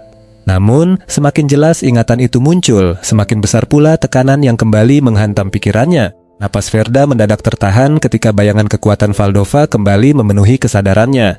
Rasa gentar yang sempat mereda muncul lagi dalam sekejap, mengingatkannya betapa mengerikannya sosok naga merah itu dan betapa jauhnya jarak kekuatan yang masih memisahkan mereka. Meski begitu, Verda sama sekali tidak ingin mengalihkan pandangannya dari sosok Valdova dalam wujud naga merah. Makhluk raksasa yang memenuhi langit itu memancarkan tekanan yang sanggup membuat siapapun kehilangan keberanian. Namun di mata Verda, semua yang dilakukan Valdova selama ini bukanlah demi kepuasan pribadi. Naga merah itu memilih menetap di ujung timur benua, mencabik setiap musuh, dan membinasakan para monster demi melindungi sesuatu yang benar-benar berharga baginya. Bagi Verda, itulah sosok seorang Red Knight yang sesungguhnya, seseorang yang rela memikul seluruh penderitaan seorang diri demi menjaga kedamaian orang lain. Semakin lama ia mengingat pemandangan itu, rasa kagumnya justru semakin besar. Tanpa disadari, keinginannya untuk terus berada di sisi Valdova pun tumbuh semakin kuat, jauh melampaui apa yang pernah ia bayangkan sebelumnya. Namun, sesaat kemudian, tubuh Verda mendadak bergetar hebat. Kekaguman yang tadi memenuhi dirinya seketika lenyap, napasnya menjadi berat, sementara seluruh tubuhnya diselimuti sensasi asing yang begitu kuat hingga sulit ia pahami. Ketika energi Red Circle mulai beresonansi di dalam tubuhnya, Verda langsung menyadari bahwa ada sesuatu yang tidak beres. Kekuatan itu bukanlah jalan yang ingin ia tempuh, sehingga tanpa ragu ia menolaknya karena tidak ingin kembali mengulangi kesalahan dan tragedi yang pernah menghancurkan hidupnya di masa lalu. Akan tetapi, semakin keras ia menolak, semakin liar pula gejolak energi merah yang memenuhi dadanya. Di tengah usahanya menahan kekuatan tersebut, dunia di sekelilingnya perlahan berubah. Riak-riak energi merah memenuhi ruang kesadarannya, lalu sosok kesatria merah Valdova muncul sedikit demi sedikit di hadapannya. Kemunculan sosok itu membuat ingatan Verda tentang pertarungan sebelumnya kembali bermunculan. Semakin jelas setiap adegan yang terlintas di benaknya, semakin terang pula mana sirkuit miliknya merespons resonansi tersebut. Anehnya, yang memenuhi hatinya bukanlah amarah ataupun keinginan untuk membalas dendam. Ada emosi lain yang muncul dari kedalaman dirinya begitu samar hingga nyaris luput ia sadari. Menyadari hal itu, Verda segera memejamkan mata dan menenangkan pikirannya. Ia berusaha menangkap perasaan asing tersebut karena merasa yakin bahwa di sanalah jawaban yang selama ini ia cari. Di dalam ruang kesadarannya, Verda duduk bersila sambil terus memusatkan seluruh pikirannya. Meski dapat merasakan emosi itu dengan jelas, ia tetap tidak mampu memberi nama pada perasaan tersebut. Yang ia ketahui hanyalah bahwa emosi itu terasa sangat asing, tetapi cukup kuat hingga membuatnya yakin bahwa inilah kunci di balik resonansi antara dirinya dan Valdova. Tanpa membiarkan konsentrasinya goyah, Verda mulai mengendalikan emosi itu sepenuhnya. Energi merah di sekitarnya dipadatkan hingga berputar semakin cepat, membentuk pusaran yang terus mengecil tetapi tekanannya justru semakin besar. Ketika putaran mana itu mencapai batasnya, Verda menarik satu inti dari pusaran tersebut hingga terbentuk sebuah cincin energi merah yang stabil di atas telapak tangannya. Tatapannya tetap tenang meskipun tekad di dalam dirinya semakin bulat. Ia menyadari bahwa kali ini semuanya harus berjalan berbeda karena ia tidak akan membiarkan masa depan yang sama kembali terulang. Dengan tangan yang mengepal di depan dada, ia meneguhkan keyakinannya bahwa seluruh penyesalan dan kegagalan yang pernah menantinya akan ia ubah, sehingga kali ini ia tidak akan membiarkan takdir lama terulang sekali lagi. Ketika pagi tiba, Ruri benar-benar dibuat terkejut setelah menyadari bahwa Verda berhasil menembus circle hanya dalam semalam. Pencapaian yang biasanya membutuhkan waktu jauh lebih lama itu terasa sulit dipercaya. Apalagi sehari sebelumnya, Verda masih terlihat seperti orang yang baru mulai mempelajari sihir. Berkat pengamatannya yang tajam, Ruri langsung menangkap perubahan tersebut dan semakin penasaran bagaimana Verda bisa mencapai hasil yang nyaris mustahil itu. Mendengar rasa penasarannya, Verda hanya menanggapinya dengan tenang karena ia tidak berniat menjelaskan panjang lebar dan sekadar memberi kesan bahwa dirinya memang bukan orang biasa. Mendengar jawaban sesingkat itu, Ruri pun tidak melanjutkan pertanyaannya. Setelah memastikan Verda telah memenuhi syarat awal yang dibutuhkan, Ruri mengatakan bahwa tahap tersebut telah berhasil dilewati. Meski begitu, Verda tahu perjalanannya masih sangat panjang, karena masih banyak hal yang harus ia pelajari. Oleh sebab itu, ia kemudian bertanya apakah ada tempat di sekitar kastil yang bisa digunakan untuk berlatih sihir.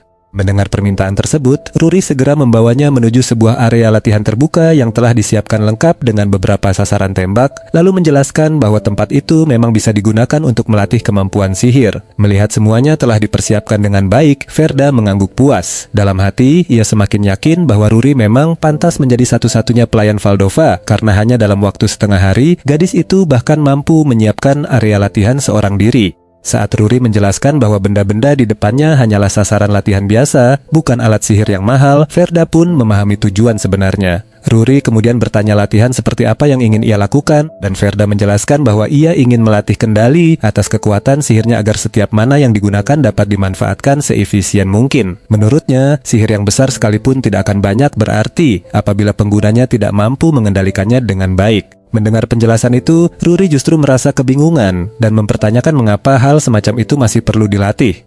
Baginya, sebagai seorang Dragonspawn, mengendalikan kekuatan sihir merupakan sesuatu yang terjadi secara alami, semudah bernapas. Bahkan menurutnya, apabila Dragonspawn lain mendengar penjelasan Verda, mereka mungkin akan menganggap cara berpikir manusia benar-benar primitif. Mendengar komentar tersebut, Verda hanya bertanya apakah pemikirannya memang terdengar seburuk itu. Tanpa ragu, Ruri membenarkannya sambil mengingatkan bahwa dirinya juga seorang Dragonspawn sehingga wajar apabila sudut pandangnya berbeda dengan manusia.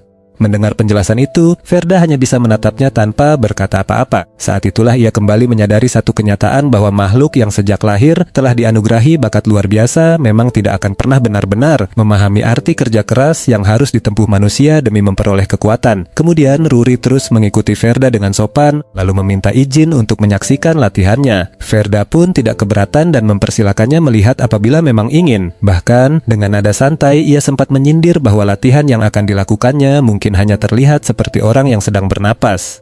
Setelah berjalan beberapa langkah, Verda berhenti memejamkan mata, lalu memusatkan seluruh kesadarannya. Di dalam benaknya, ia kembali mengingat prinsip dasar Blue Circle, bahwa fondasi dari seluruh kendali sihir adalah kestabilan. Selama emosi tetap tenang, aliran mana akan jauh lebih mudah dikendalikan. Namun, keadaan yang dihadapinya sekarang berbeda, karena circle yang ia miliki adalah Red Circle, sehingga mana yang mengalir jauh lebih liar dan penuh gejolak. Verda memahami bahwa ia tidak bisa memadamkan emosi tersebut. Sebaliknya, ia harus mengendalikannya, menyeimbangkan seluruh gejolak itu, lalu menaklukkan pertentangan di dalam dirinya, karena hanya dengan cara itulah kekuatan Red Circle benar-benar bisa ia kuasai. Proses tersebut seharusnya bukan sesuatu yang mudah, karena berdasarkan pengalamannya, dibutuhkan sekitar 1 tahun hanya untuk menarik mana yang mengamuk keluar dari arusnya. Kemudian 1 tahun lagi untuk memadatkannya hingga menjadi bola mana yang benar-benar stabil. Namun seluruh pengalaman yang ia bawa dari kehidupan sebelumnya, kini menjadi bekal yang tak ternilai.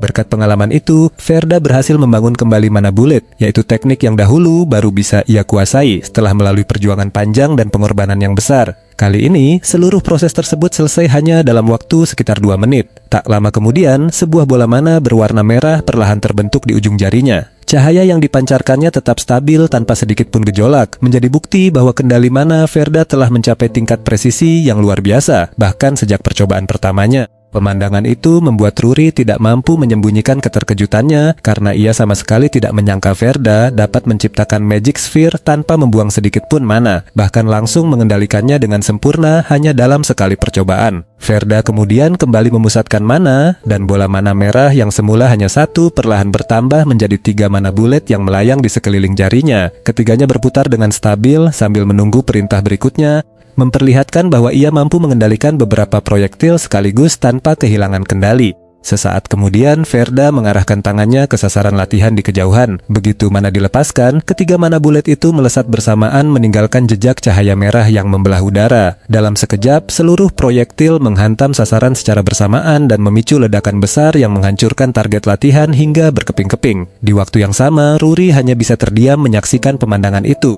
Dalam satu rangkaian latihan, Verda bukan hanya berhasil menghidupkan kembali teknik mana shot miliknya, tetapi juga memperlihatkan tingkat penguasaan sihir yang jauh melampaui kemampuan seorang mage yang baru saja membentuk circle pertama. Verda kemudian menatap telapak tangannya sejenak dan semakin yakin bahwa seluruh pengalaman serta teknik yang diperolehnya di kehidupan sebelumnya sama sekali belum hilang. Sementara itu, Ruri masih berdiri di belakangnya tanpa berkata apa-apa. Semakin lama ia mengamati Verda, semakin sulit baginya memahami bagaimana manusia itu mampu melakukan semua hal yang baru saja terjadi. Tak lama kemudian, Ruri menyampaikan laporannya kepada Valdova. Ia menjelaskan bahwa Verda berhasil membangkitkan kekuatan sebagai seorang mage hanya dalam waktu yang sangat singkat sejak tiba di kastil. Mendengar laporan tersebut, Valdova mengakui bahwa bahkan dirinya sendiri belum memahami seberapa luar biasa pencapaian itu. Karena Ruri lebih mengenal dunia luar, ia kemudian meminta pendapat pelayannya mengenai Verda. Setelah menyaksikan seluruh proses latihan sejak awal, Ruri mengatakan bahwa Verda menjalani semuanya dengan nyaris sempurna tanpa melakukan satu kesalahan pun.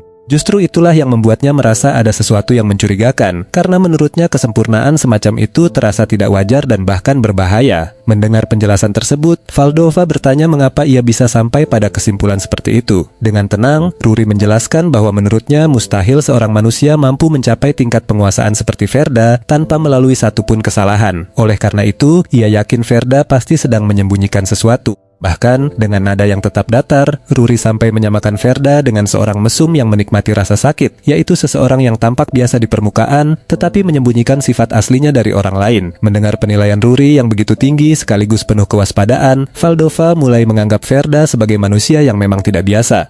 Meski begitu, Ruri tetap menegaskan bahwa walaupun ia enggan mengakuinya, kemampuan Verda memang jauh melampaui manusia pada umumnya. Namun, Valdova tidak ingin terburu-buru mengambil kesimpulan. Ia mengingat bahwa Verda datang dengan niat yang tampak tulus dan benar-benar ingin membantunya. Karena itu, ia memutuskan untuk memberikan kepercayaan kepada Verda terlebih dahulu. Keputusan tersebut justru membuat Ruri semakin khawatir. Ia masih mengingat bagaimana manusia pernah meninggalkan luka yang begitu dalam bagi Valdova. Setelah sang naga merah akhirnya mulai membuka hatinya kembali, Ruri sama sekali tidak ingin pengalaman pahit itu terulang. Dalam hati, ia ingin memastikan apakah niat Verda benar-benar tulus atau justru menyimpan tujuan lain. Di tengah pikirannya yang terus berputar, Ruri tiba-tiba mendapatkan sebuah gagasan. Ia segera mengusulkan kepada Valdova agar mereka melakukan hal itu kepada Verda, karena menurutnya cara tersebut akan menjadi ujian terbaik untuk memastikan ketulusan sekaligus mengetahui niat pria tersebut yang sebenarnya. Mendengar usulan itu, Valdova tidak langsung memberikan jawaban. Ia hanya terdiam sejenak sambil memandang Ruri, seolah sedang mempertimbangkan usulan yang baru saja disampaikan pelayannya itu. Sebelum pembicaraan mereka berlanjut, adegan langsung berpindah. Verda Rosnova akhirnya muncul kembali, tetapi kali ini penampilannya sudah jauh berbeda. Ia tidak lagi mengenakan pakaian seperti sebelumnya, melainkan busana resmi yang memberi kesan anggun dan berwibawa layaknya seorang bangsawan atau pangeran.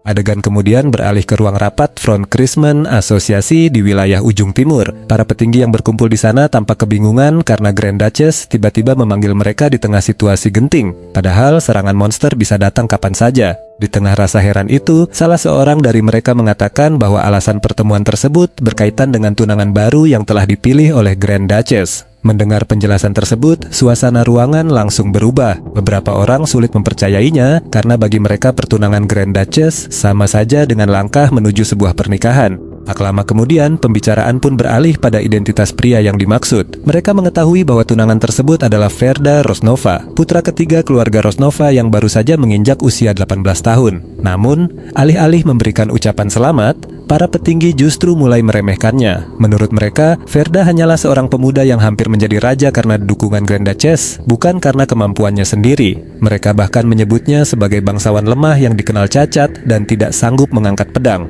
Meskipun berasal dari keluarga Rosnova yang selama ini menjadi pelindung kekaisaran, di mata mereka kemampuan Verda bahkan tidak sebanding dengan prajurit biasa. Di tengah ramainya cibiran tersebut, seorang pria tua yang memimpin pertemuan tetap duduk tenang sambil mendengarkan semua pendapat. Pria yang kemudian diketahui sebagai Count Ulvera Consilius itu akhirnya menghentikan perdebatan dengan suara penuh keyakinan. Menurutnya, tidak ada gunanya mempermasalahkan berapa lama Verda mampu bertahan, karena pada akhirnya tunangan baru itu akan dihancurkan oleh Grand Duchess sendiri.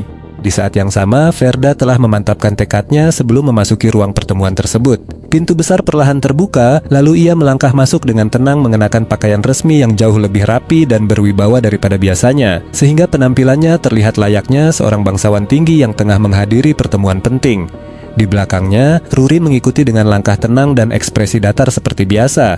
Sementara Verda tetap menjaga tatapannya lurus ke depan, seolah sudah siap menghadapi apapun yang menunggunya di dalam ruangan itu. Pada saat yang sama, pikiran Verda kembali teringat pada percakapannya dengan Ruri. Ia sempat mempertanyakan apakah dirinya benar-benar harus bertemu langsung dengan para lord, dan Ruri memastikan bahwa pertemuan itu memang tidak bisa dihindari, karena cepat atau lambat para penguasa wilayah tersebut tetap harus mengetahui siapa pria yang akan mendampingi Valdova.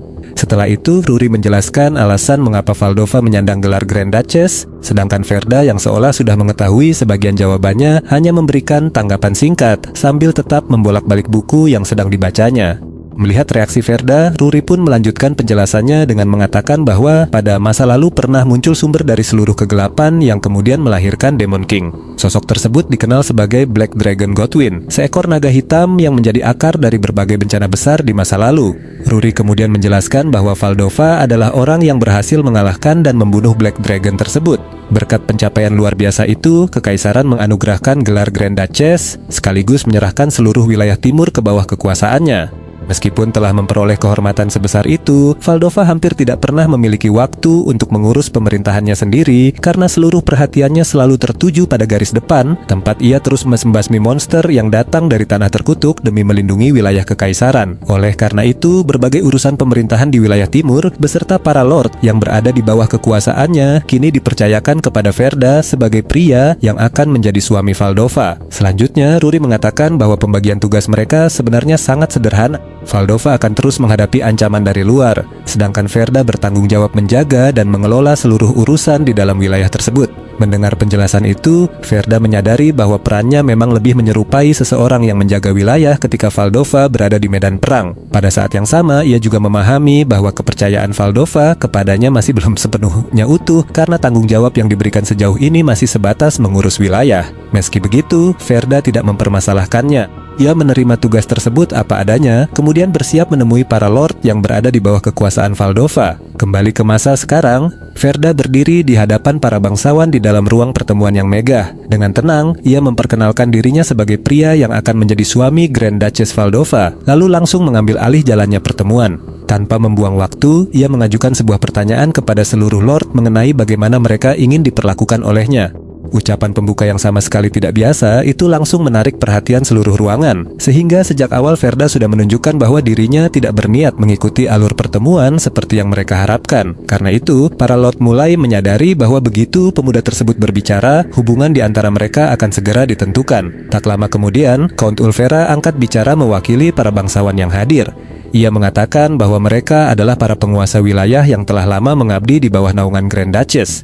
Meskipun mereka mengakui bahwa pria yang kelak menjadi suami Grand Duchess pantas memperoleh penghormatan, menurutnya keadaan kali ini berbeda. Dengan tatapan tajam, Lord tua itu mengingatkan bahwa seluruh bangsawan di ruangan tersebut telah mengabdikan diri kepada kekaisaran jauh sebelum Verda dilahirkan. Berbekal senioritas dan jasa yang telah mereka berikan selama bertahun-tahun, ia justru mempertanyakan mengapa bukan Verda yang menunjukkan rasa hormat kepada mereka. Mendengar pernyataan itu, para lord lainnya mengangguk setuju hingga suasana ruang pertemuan terasa semakin menekan.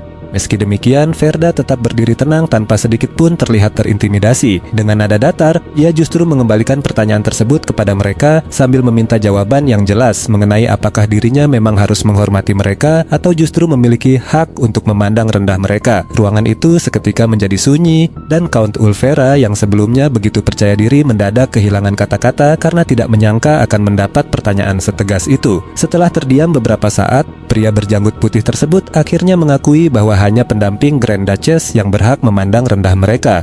Dengan kata lain, hak tersebut baru dimiliki apabila keberadaannya benar-benar diakui sebagai pendamping sah Grand Duchess. Mendengar jawaban itu, Verda mengangguk pelan dan mengatakan bahwa penjelasan tersebut sudah cukup untuk membuatnya memahami situasi. Selanjutnya, ia menjelaskan bahwa meskipun dirinya adalah pendamping Grand Duchess, kewenangannya untuk mencampuri urusan para bangsawan sebenarnya sangat terbatas. Ia tidak memiliki hak untuk mengubah banyak hal secara langsung karena setiap wilayah tetap berada di bawah kekuasaan para penguasanya masing-masing. Oleh sebab itu, lanjut Verda, cara mereka memerintah wilayahnya, baik dengan adil maupun menyalahgunakan kekuasaan, sepenuhnya merupakan tanggung jawab mereka sendiri. Namun, penjelasan tersebut justru memancing kemarahan salah seorang bangsawan. Pria itu langsung membentak Verda sambil menuduhnya telah menghina seluruh lord yang hadir, seolah-olah mereka hanyalah para penguasa yang gemar menindas rakyat demi kepentingan pribadi. Menyadari ucapannya menimbulkan salah paham, Verda segera mengangkat tangan lalu dengan tenang mengakui bahwa pilihan katanya memang kurang tepat.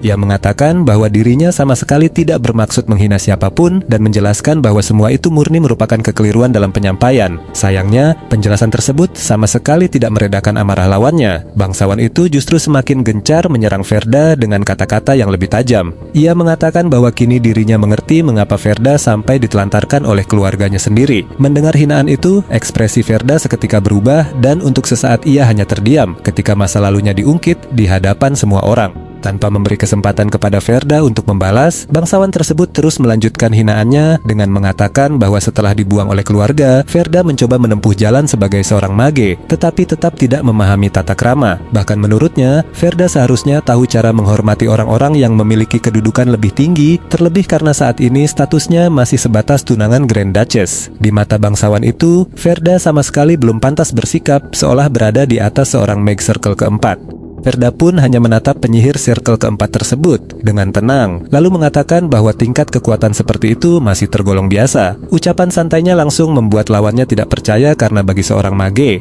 circle keempat merupakan tingkatan yang dihormati kemanapun mereka pergi, sementara kedudukan seorang penyihir sepenuhnya ditentukan oleh kekuatan yang dimilikinya. Oleh karena itu, perkataan Verda terdengar seperti penghinaan yang sama sekali tidak bisa diterima. Wajah pria itu pun langsung dipenuhi amarah karena seumur hidupnya belum pernah ada seorang mage circle pertama yang berani memandang rendah dirinya. Dikuasai emosi, ia segera mengerahkan mana ke tangannya dan bersiap memberi pelajaran kepada Verda. Namun sebelum keadaan semakin memanas, Verda lebih dahulu mengangkat tangan sebagai isyarat agar lawannya berhenti. Kemudian dengan nada tetap tenang mengajukan sebuah usul yang sama sekali tidak diduga. Ia mengatakan bahwa daripada terus berdebat, akan lebih baik jika mereka melakukan duel secara langsung agar semua orang dapat melihat sendiri sejauh mana kemampuan seorang mage circle pertama. Menurutnya, itulah cara paling sederhana untuk membuktikan seberapa besar perbedaan kekuatan di antara mereka.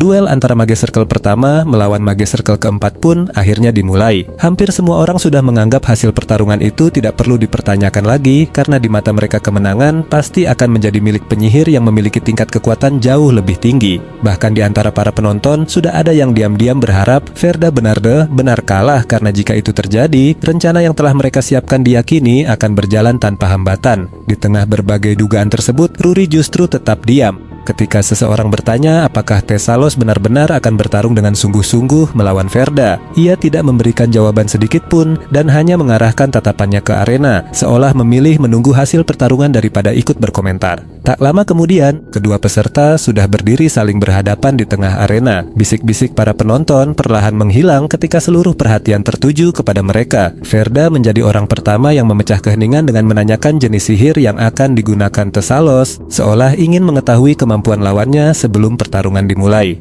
Namun, Thessalos sama sekali tidak terpancing. Ia justru mengejek Verda karena menganggap pertanyaan itu hanyalah cara kekanak-kanakan untuk membongkar rahasia sihir lawannya sebelum duel dimulai. Tidak berhenti sampai di situ, ia kembali menyindir bahwa Verda pasti terlalu takut menghadapinya, bahkan dengan angkuh menyuruhnya menyerah sebelum pertarungan benar-benar dimulai. Setelah itu, Thessalos menyatakan bahwa dirinya akan menggunakan sihir tingkat 4 Magic Blast. Menurutnya, sihir penghancur tersebut sudah lebih dari cukup untuk mengakhiri duel. Keputusan itu pun langsung membuat para penonton terkejut karena mereka mengetahui bahwa Magic Blast merupakan sihir ofensif berkekuatan tinggi yang diciptakan untuk menghancurkan lawan. Di mata mereka, hampir tidak ada kemungkinan Verda bisa selamat apabila serangan itu benar-benar mengenainya.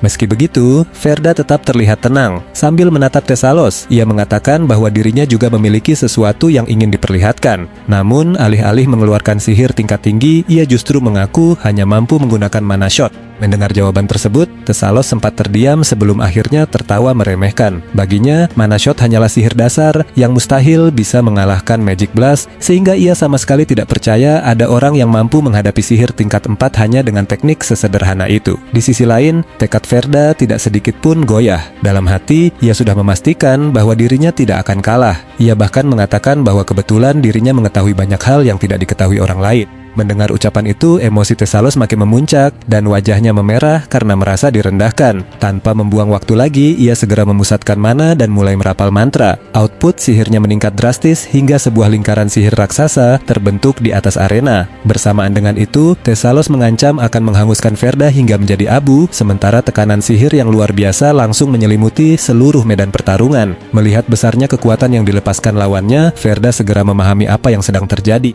Menurutnya, Thessalos sengaja memadatkan sihirnya hingga mencapai batas maksimal karena ia bisa merasakan niat membunuh yang begitu kuat darinya. Cara seperti itu hanya bisa dilakukan oleh seorang penyihir yang telah mencapai Red Circle, yaitu mereka yang mampu memanfaatkan luapan emosi untuk mendorong output sihir hingga melampaui batas normal. Meski demikian, Verda tetap tenang seolah hasil pertarungan itu sudah dapat ia lihat sejak awal. Tanpa ragu, ia menciptakan beberapa bola mana berwarna merah yang melayang di hadapannya. Lalu sesaat kemudian seluruh mana shot itu melesat bersamaan ke arah Thessalos. Melihat rentetan serangan tersebut datang dengan kecepatan tinggi, Thessalos langsung tersentak dan buru-buru mengaktifkan sihir pertahanan karena mengira Verda sedang berusaha menyerangnya secara langsung.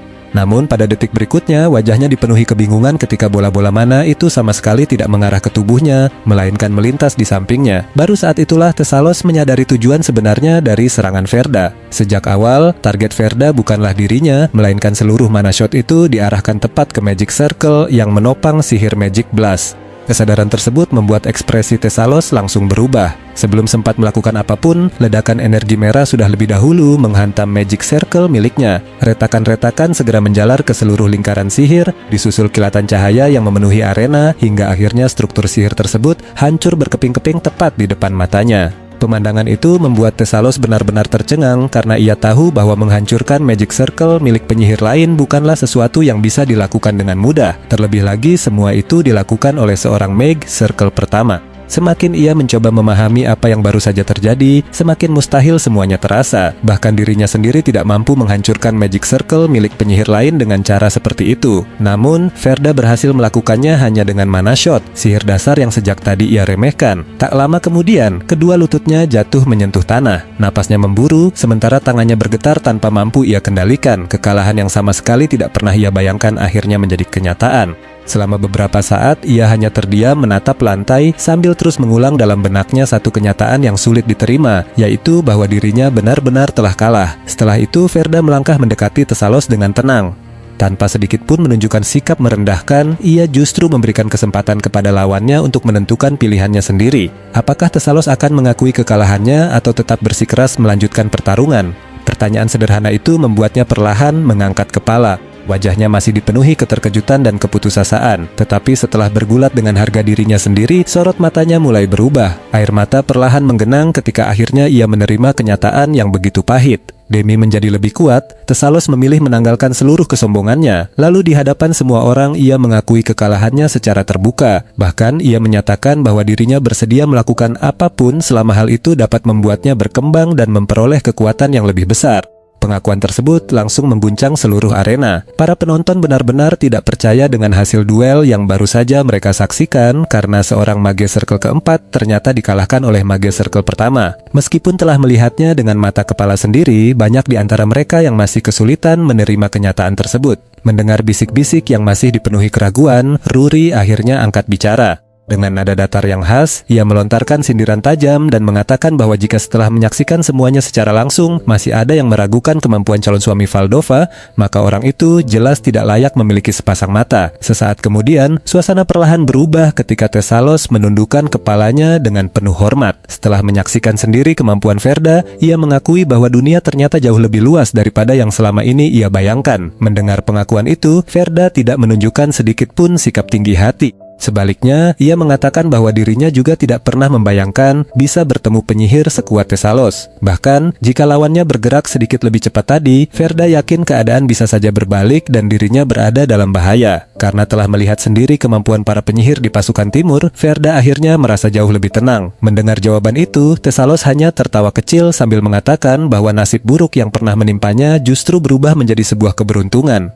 Mutasi yang membuatnya dipindahkan dari ibu kota ke wilayah timur ternyata memberinya kesempatan bertemu dengan calon pendamping Grand Duchess yang begitu luar biasa. Ucapan tersebut langsung membangkitkan rasa penasaran Verda, sehingga ia bertanya apakah Thessalos memang berasal dari ibu kota, lalu memintanya memperkenalkan diri. Tanpa ragu, pria itu menjawab bahwa namanya adalah Thessalos Vultur.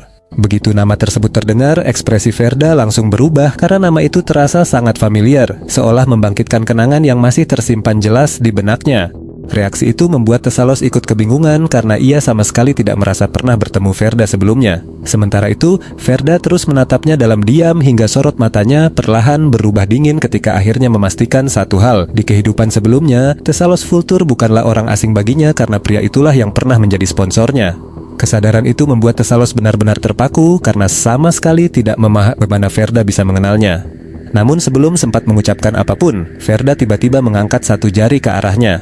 Pada saat yang sama, mana shot langsung melesat tanpa memberi kesempatan sedikit pun kepada Thessalos untuk bereaksi. Serangan itu menghantam kepalanya tepat sasaran hingga tubuhnya roboh seketika. Pemandangan yang terjadi begitu mendadak membuat seluruh orang di arena tersentak. Tidak seorang pun menyangka Verda akan membunuh Thessalos tanpa memberikan peringatan ataupun keraguan. Sementara semua orang masih membeku karena keterkejutan, Verda tetap berdiri tenang di hadapan jasad pria itu. Baginya, keputusan tersebut memang harus diambil karena jika Thessalos dibiarkan tetap hidup, maka pada masa depan ia hanya akan menjadi sumber penderitaan dan keputusasaan bagi Valdova. Oleh karena itu, Verda memilih mengakhiri hidupnya saat itu juga tanpa menyisakan belas kasihan.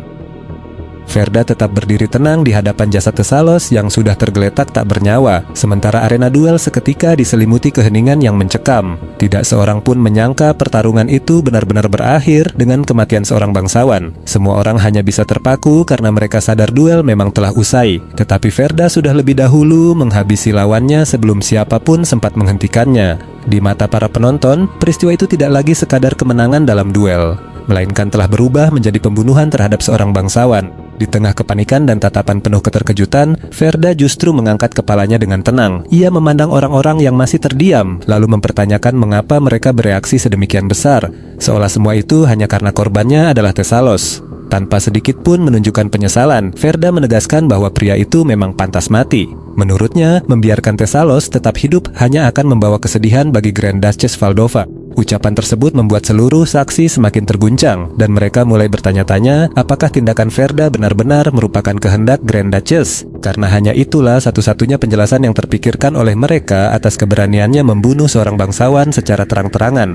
Namun, semakin dipikirkan, semakin sulit mereka memahaminya. Para lord tidak mengerti mengapa Verda langsung menghabisi Thessalos. Padahal itu adalah pertemuan pertama mereka. Terlebih lagi, mereka sama sekali tidak melihat hubungan antara kematian pria itu dengan Grand Duchess Valdova. Menghadapi kebingungan tersebut, Verda akhirnya menjelaskan alasannya. Menurutnya, Grand Duchess Valdova hanya menginginkan umat manusia dapat hidup dengan damai. Demi mewujudkan harapan itu, Sang Naga Merah bahkan rela terus bertarung menggunakan tubuh naganya untuk melindungi manusia. Namun, pada akhirnya semua keinginan tersebut justru akan dihancurkan oleh Thessalos. Penjelasan itu langsung membuat ruangan kembali sunyi. Verda kemudian menambahkan bahwa semua peristiwa yang dimaksudnya masih berada di masa depan, sehingga mustahil bagi orang-orang yang berdiri di hadapan untuk memahaminya sekarang. Mendengar alasan tersebut, wajah para lord perlahan berubah karena mereka sama sekali tidak dapat menerima logika Verda. Di mata mereka, pemuda itu baru saja mengaku membunuh seorang bangsawan karena kejadian yang bahkan belum terjadi, sesuatu yang terdengar begitu mustahil hingga mereka mulai menganggap akal sehatnya telah hilang. Meski menerima tatapan penuh keraguan dan kecaman dari seluruh ruangan, Verda sama sekali tidak bergeming, dengan nada tetap tenang. Ia menegaskan bahwa dirinya tidak peduli apapun keputusan yang akan mereka ambil setelah kejadian itu. Tak lama kemudian, adegan berpindah memperlihatkan sebuah kereta kuda yang melaju cepat dari kejauhan. Di dalam kereta, Verda terduduk lemas sambil memegangi kepalanya yang terasa semakin berat. Ia mengeluh bahwa setiap guncangan roda membuat rasa pusing dan mualnya semakin menjadi-jadi hingga tubuhnya nyaris kehabisan tenaga. Dalam kondisi seperti itu, Verda tidak menyangka akan kembali berurusan dengan Thessalos Vultur dan hanya dengan menggunakan mana shot, cadangan mananya sudah terkuras dalam jumlah besar. Pengalaman itu membuatnya benar-benar merasakan betapa berat beban yang harus ditanggung tubuhnya. Di tengah rasa tidak nyaman tersebut, pikirannya bahkan sempat melayang pada kendaraan bertenaga mana yang pernah dikenalnya di masa depan. Dibandingkan kereta kuda yang terus berguncang, teknologi seperti itu jelas jauh lebih nyaman, meskipun untuk saat ini masih belum ada. Sementara itu, Ruri justru terlihat sangat puas dengan hasil yang baru saja terjadi. Menurutnya, berhasil membunuh salah satu bawahan paling setia Grand Duchess Valdova sejak pertemuan pertama merupakan pencapaian yang luar biasa. Baginya, pria itu adalah rintangan terbesar yang dapat menghalangi pertunangan Verda dengan Valdova. Mendengar penjelasan itu, Verda sedikit mengernyit, lalu memastikan kembali apakah bawahan paling setia yang dimaksud benar-benar Thessalos. Ruri pun mengangguk dan menjelaskan bahwa pria itu memang termasuk orang yang paling loyal kepada Grand Duchess, terlepas dari apakah orang lain mempercayainya atau tidak. Penjelasan tersebut membuat Verda kembali tenggelam dalam pikirannya. Ia teringat pada sosok Thessalos yang selalu menjalankan setiap perintah Valdova tanpa pernah membantah. Hal itu pun membuatnya mulai bertanya-tanya apakah pria tersebut sebenarnya memang orang baik atau hanya seseorang yang memiliki kesetiaan tanpa batas kepada tuannya. Ruri pun kemudian menjelaskan bahwa keadaan di Timur Jauh memang sudah sangat kacau. Dibandingkan para penguasa lain yang hanya sibuk memperkaya diri meski wilayah mereka berada di ambang kehancuran, sosok seperti Thessalos justru dianggap sebagai penguasa terbaik hanya karena masih memiliki sedikit kejujuran, meskipun tetap tidak lepas dari praktik korupsi. Mendengar penjelasan itu, Verda hanya terdiam sejenak. Dalam hati, ia mengakui bahwa keadaan di timur jauh memang sudah berada di titik yang sangat memprihatinkan. Meski begitu, tekadnya sama sekali tidak berubah. Ia tetap akan melanjutkan pertunangannya sesuai rencana karena keputusan membunuh Thessalos bukanlah tindakan yang diambil tanpa alasan. Sambil memijat kepalanya, Verda berusaha mengingat kembali berbagai informasi yang masih tersimpan dalam ingatannya. Tak lama kemudian,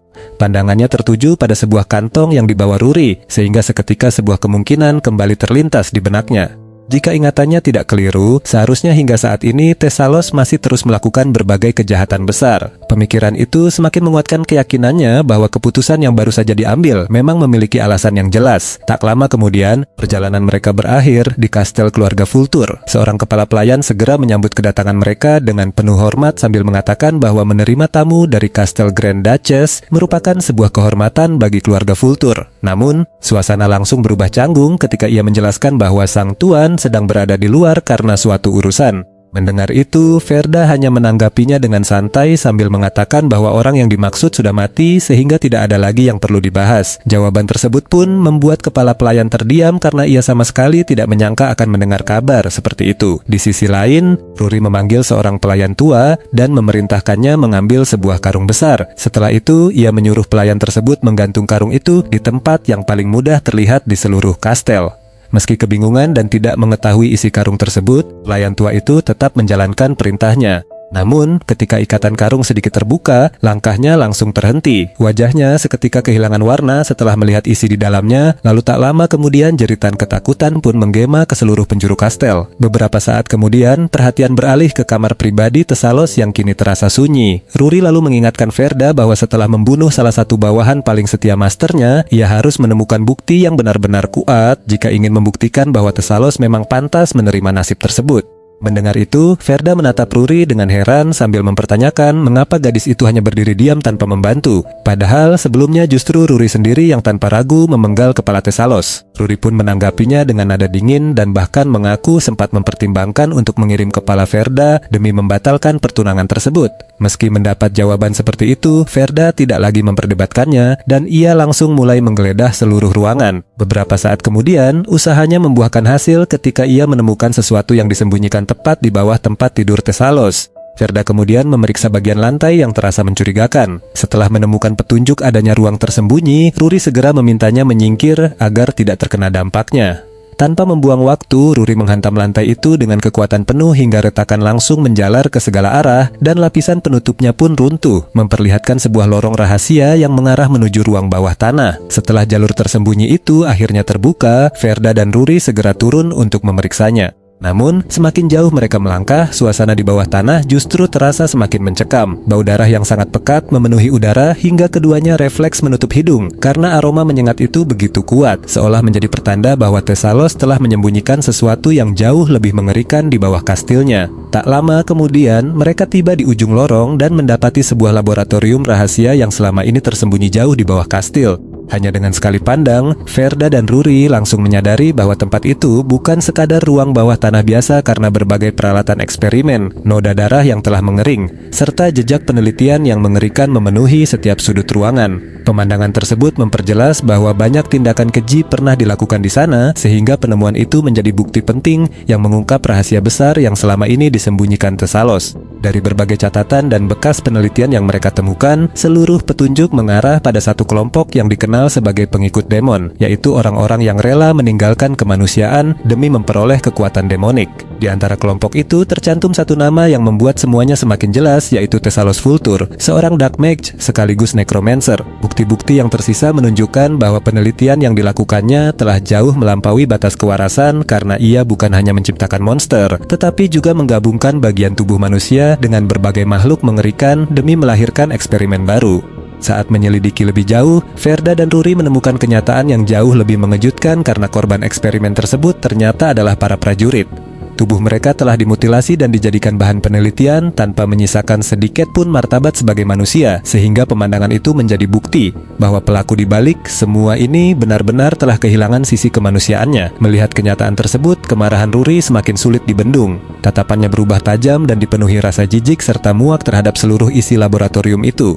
Menurutnya, seseorang yang menjadikan manusia dan monster sebagai bahan eksperimen memang pantas menerima hukuman mati. Terlebih lagi, jika pelakunya benar-benar seorang pengikut demon, maka kejahatan yang dilakukannya sudah lebih dari cukup untuk membuat seorang bangsawan sekalipun dijatuhi hukuman mati tanpa perdebatan. Sementara itu, Verda tetap bersikap tenang dan terus memeriksa dokumen-dokumen serta berbagai petunjuk yang tersebar di ruangan tersebut, berusaha memastikan tidak ada informasi penting yang terlewat. Namun, setelah menghubungkan semua temuan itu, perhatian Ruri justru beralih kepada Verda. Dengan tatapan penuh selidik, ia mempertanyakan bagaimana Verda bisa mengetahui keberadaan laboratorium rahasia ini, seolah-olah sudah mengetahui apa yang disembunyikan Thessalos. Di sisi lain, Verda membeku ketika membuka sebuah mahakarya tanpa nama milik Thessalos. Tatapannya langsung terpaku pada halaman yang berisi Infinite Mana Cultivation Method, seolah baru saja menemukan sesuatu yang selama ini tersembunyi dari dunia. Melalui catatan penelitian itu, Verda mengetahui bahwa Thessalos selama ini meneliti kemampuan monster untuk terus menghasilkan mana. Menurut teorinya, mana yang dimiliki monster sebenarnya hanyalah mana berkualitas rendah yang hampir tidak berguna bagi para penyihir. Namun, pemahaman itulah yang justru melahirkan sebuah gagasan yang jauh lebih berani. Di dalam laboratoriumnya, Thessalos terus melakukan berbagai percobaan demi menemukan cara meniru mekanisme alami yang digunakan monster untuk menghasilkan mana. Hari demi hari, penelitian itu terus berlanjut hingga memenuhi seluruh ruangan dengan berbagai peralatan dan wadah berisi mana. Semakin jauh penelitiannya berkembang, semakin besar pula ambisinya, karena Thessalos tidak lagi sekadar ingin meniru kemampuan monster, melainkan ingin menciptakan metode yang mampu menghasilkan mana murni secara terus-menerus. Gagasan itu terdengar mustahil, tetapi justru kemustahilan itulah yang membuatnya terobsesi. Menurut pemikirannya, jika mana murni dapat diproduksi tanpa batas, maka seorang penyihir akan memperoleh sumber kekuatan yang nyaris tidak pernah habis. Obsesi itu perlahan berubah menjadi keyakinan hingga Thessalos percaya bahwa Infinite Mana Cultivation Method bukan sekadar hasil penelitian biasa, melainkan kunci untuk melampaui batas circle yang selama ini membelenggu para mage. Baginya, metode tersebut merupakan jalan menuju tingkatan kekuatan yang belum pernah dicapai siapapun sebelumnya. Semakin lama membaca catatan itu, antusiasme Thessalos semakin membara. Terlebih lagi, setelah ia berhasil membangun pasukan monster undead, nilai dari metode tersebut menurutnya menjadi jauh lebih besar daripada yang pernah ia bayangkan. Ambisinya pun semakin tak terkendali hingga dengan sorot mata penuh keserakahan, ia membayangkan kekuatan itu digunakan untuk menghancurkan para bangsawan yang telah mengusirnya hingga akhirnya terdampar di wilayah Sang Naga Merah. Kebencian yang selama ini ia pendam kembali membara disertai keyakinan bahwa metode itu mungkin mampu membawanya melampaui batas seorang Archmage dan mencapai tingkatan yang lebih tinggi lagi. Namun, di tengah khayalan yang memenuhi pikirannya, sebuah suara tenang tiba-tiba terdengar dari belakang. Seluruh tubuh Thessalos langsung membeku dan senyum puas yang sebelumnya menghiasi wajahnya seketika lenyap berganti keterkejutan yang tak mampu ia sembunyikan. Perlahan ia menoleh ke belakang dan mendapati Verda telah berdiri dengan tatapan dingin, sementara di ujung jarinya berputar sebutir energi merah yang padat dan memancarkan aura mengancam. Verda kemudian menatap catatan penelitian di tangannya sambil memikirkan satu hal yang terus mengusik benaknya. Menurutnya, jika pengetahuan seperti ini ditemukan lebih awal, seharusnya perjalanan menuju Circle 8 bisa berlangsung jauh lebih cepat. Sesaat kemudian, bayangan masa lalunya kembali terlintas di benaknya. Ia teringat jalan yang pernah ditempuhnya demi mengejar kekuatan, tetapi kenangan itu justru mengingatkannya pada satu hal, yaitu kali ini ia tidak ingin mengulangi kesalahan yang sama. Di saat yang sama, Ruri yang berdiri tidak jauh darinya memperhatikan Verda dengan tatapan penuh selidik. Menurutnya, sangat wajar jika seorang manusia ingin memanfaatkan hasil penelitian itu demi memperoleh kekuatan yang lebih besar karena keinginan untuk terus berkembang adalah naluri alami manusia. Sementara Verda tetap membolak-balik halaman demi halaman dokumen tersebut. Ia menyadari bahwa penelitian itu sebenarnya telah lama selesai dan penciptanya pun sudah mati. Artinya, tidak akan ada seorang pun yang mengetahui jika ia memutuskan mengambil seluruh hasil penelitian itu untuk dirinya sendiri. Ruri kembali mengungkapkan pemikirannya bahwa pengetahuan yang ada di hadapan mereka merupakan jalan yang mampu membawa manusia menuju kekuatan yang jauh lebih besar, sehingga kesempatan seperti itu tentu akan dianggap sebagai harta yang tak ternilai oleh siapapun yang menemukannya. Ruri pun mengira Verda akan tergoda, tetapi dugaannya langsung meleset karena dengan ekspresi tetap tenang, Verda menolak gagasan itu tanpa sedikit pun keraguan. Alih-alih memanfaatkan penelitian tersebut, Verda justru memerintahkan agar seluruh isi laboratorium itu dihancurkan tanpa menyisakan apapun. Perintah tersebut membuat Ruri membelalakan mata karena baginya keputusan itu terlalu ekstrem, hingga ia kembali memastikan apakah Verda benar-benar serius dengan ucapannya. Tanpa mengubah pendiriannya, Verda langsung menyerahkan seluruh dokumen penelitian itu kepada Ruri. Ruri menerima tumpukan dokumen tersebut dengan wajah yang masih dipenuhi keterkejutan. Ia sama sekali tidak menyangka seorang mage rela menghancurkan pengetahuan yang begitu berharga karena bagi kebanyakan penyihir, seluruh hasil penelitian di laboratorium itu adalah harta yang nilainya jauh melampaui emas. Meski demikian, setelah merenungkannya sejenak, Ruri justru mendukung keputusan Verda. Menurutnya, jauh lebih baik seluruh pengetahuan berbahaya itu lenyap selamanya daripada jatuh ke tangan orang yang salah. Verda menatap catatan penelitian tersebut dengan ekspresi datar dan mengakui bahwa hasil penelitian itu memiliki potensi luar biasa untuk mengubah dunia sihir. Namun, justru karena itulah ia mulai mempertanyakan apakah pengetahuan seperti itu seharusnya tetap dibiarkan ada. Pikirannya kembali pada kemungkinan terburuk yang sempat terlintas di benaknya. Jika dirinya saja hampir terjerumus oleh kekuatan semacam itu hingga berisiko membawa kesedihan bagi Valdova, maka penelitian tersebut jelas tidak boleh jatuh ke tangan orang lain. Semakin lama dibiarkan, semakin besar pula ancaman yang dapat ditimbulkannya. Tatapan Verda pun berubah semakin tegas hingga akhirnya ia mengambil keputusan untuk memusnahkan semuanya sampai ke akar-akarnya sebelum pengetahuan berbahaya itu kembali melahirkan tragedi baru. Ruri hanya menatap buku di tangannya sebelum akhirnya mengangguk kecil karena menurutnya permintaan seperti itu sama sekali bukan sesuatu yang sulit untuk dilakukan. Detik berikutnya, api sihir berwarna biru menyala di atas halaman-halaman buku dan kobaran itu segera melahap setiap lembar catatan, membakar seluruh penelitian berbahaya tersebut hingga perlahan berubah menjadi abu. Verda dan Ruri hanya berdiri diam menyaksikan proses pemusnahan itu. Cahaya biru dari api sihir menerangi laboratorium, sementara seluruh hasil penelitian Tesalos perlahan lenyap tanpa meninggalkan jejak. Di tengah kobaran api tersebut, Verda kembali mengingat satu fakta penting tentang sihir, yaitu setiap mantra yang diciptakan seorang penyihir selalu membawa jejak emosi penciptanya. Emosi tersebut akan melekat pada sihir yang diwariskan dan menjadi bagian yang tidak terpisahkan dari setiap spell yang digunakan. Ia menyadari bahwa seluruh sihir milik Tesalos dipenuhi emosi yang sama seperti dark magic. Kebencian yang terus menggerogoti pria itu ternyata telah menjadi fondasi dari seluruh kekuatannya. Kesadaran tersebut langsung menghubungkannya dengan red circle milik Tesalos karena kebencian, amarah, dan rasa rendah diri yang memenuhi hati pria itu terasa begitu mirip dengan dirinya pada kehidupan sebelumnya. Verda memahami bahwa kekuatan semacam itu memang mampu menghasilkan sihir yang luar biasa, tetapi semuanya lahir dari emosi negatif yang terus dipupuk hingga akhirnya menguasai pemiliknya. Karena pernah berjalan di jalan yang sama, Verda mengetahui dengan sangat jelas bahaya yang tersembunyi di balik kekuatan tersebut. Jika ia kembali menggunakan sihir yang lahir dari kebencian itu, maka cepat atau lambat dirinya juga akan kembali dikuasai oleh amarah yang selama ini berusaha ia tinggalkan. Semua luka dan penyesalan dari kehidupan sebelumnya bisa kembali mengikatnya, sehingga itulah alasan ia memilih melepaskan kekuatan tersebut.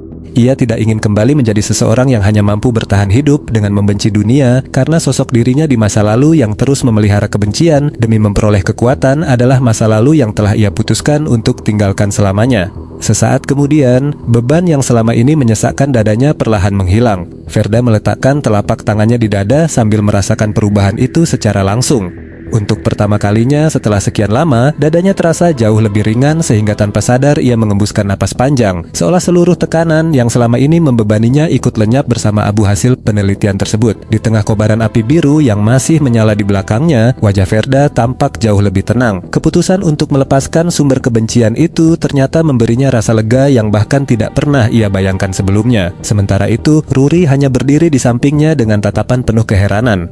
Semakin lama ia memperhatikan Verda, semakin sulit baginya memahami cara berpikir manusia itu karena alih-alih menyesali hilangnya pengetahuan yang mampu memberinya kekuatan besar, Verda justru terlihat benar-benar lega. Pemandangan tersebut membuat Ruri kembali menarik kesimpulannya sendiri. Di matanya, Verda bukan hanya seorang psikopat, tetapi juga seorang masokis aneh yang sama sekali tidak bisa dipahami jalan pikirannya. Meski sejak awal, ia memang tidak pernah menginginkan pria itu berada terlalu dekat dengan sang master. Setelah menyaksikan semua yang baru saja terjadi, penilaiannya terhadap Verda perlahan mulai berubah. Walaupun rasa curiganya belum sepenuhnya hilang, ia tidak lagi mampu memandang Verda dengan cara yang sama seperti sebelumnya. Melihat tidak ada lagi yang perlu dilakukan di laboratorium itu, Ruri akhirnya menyarankan agar mereka segera pergi karena menurutnya, semua urusan di tempat tersebut telah selesai dan tidak ada alasan untuk terus berada di sana. Saat keduanya bersiap meninggalkan laboratorium, Ruri tiba-tiba mengingat satu hal penting, lalu mengingatkan bahwa menghadiri upacara pertunangan dengan tubuh yang masih berbau darah tentu bukanlah tindakan yang pantas.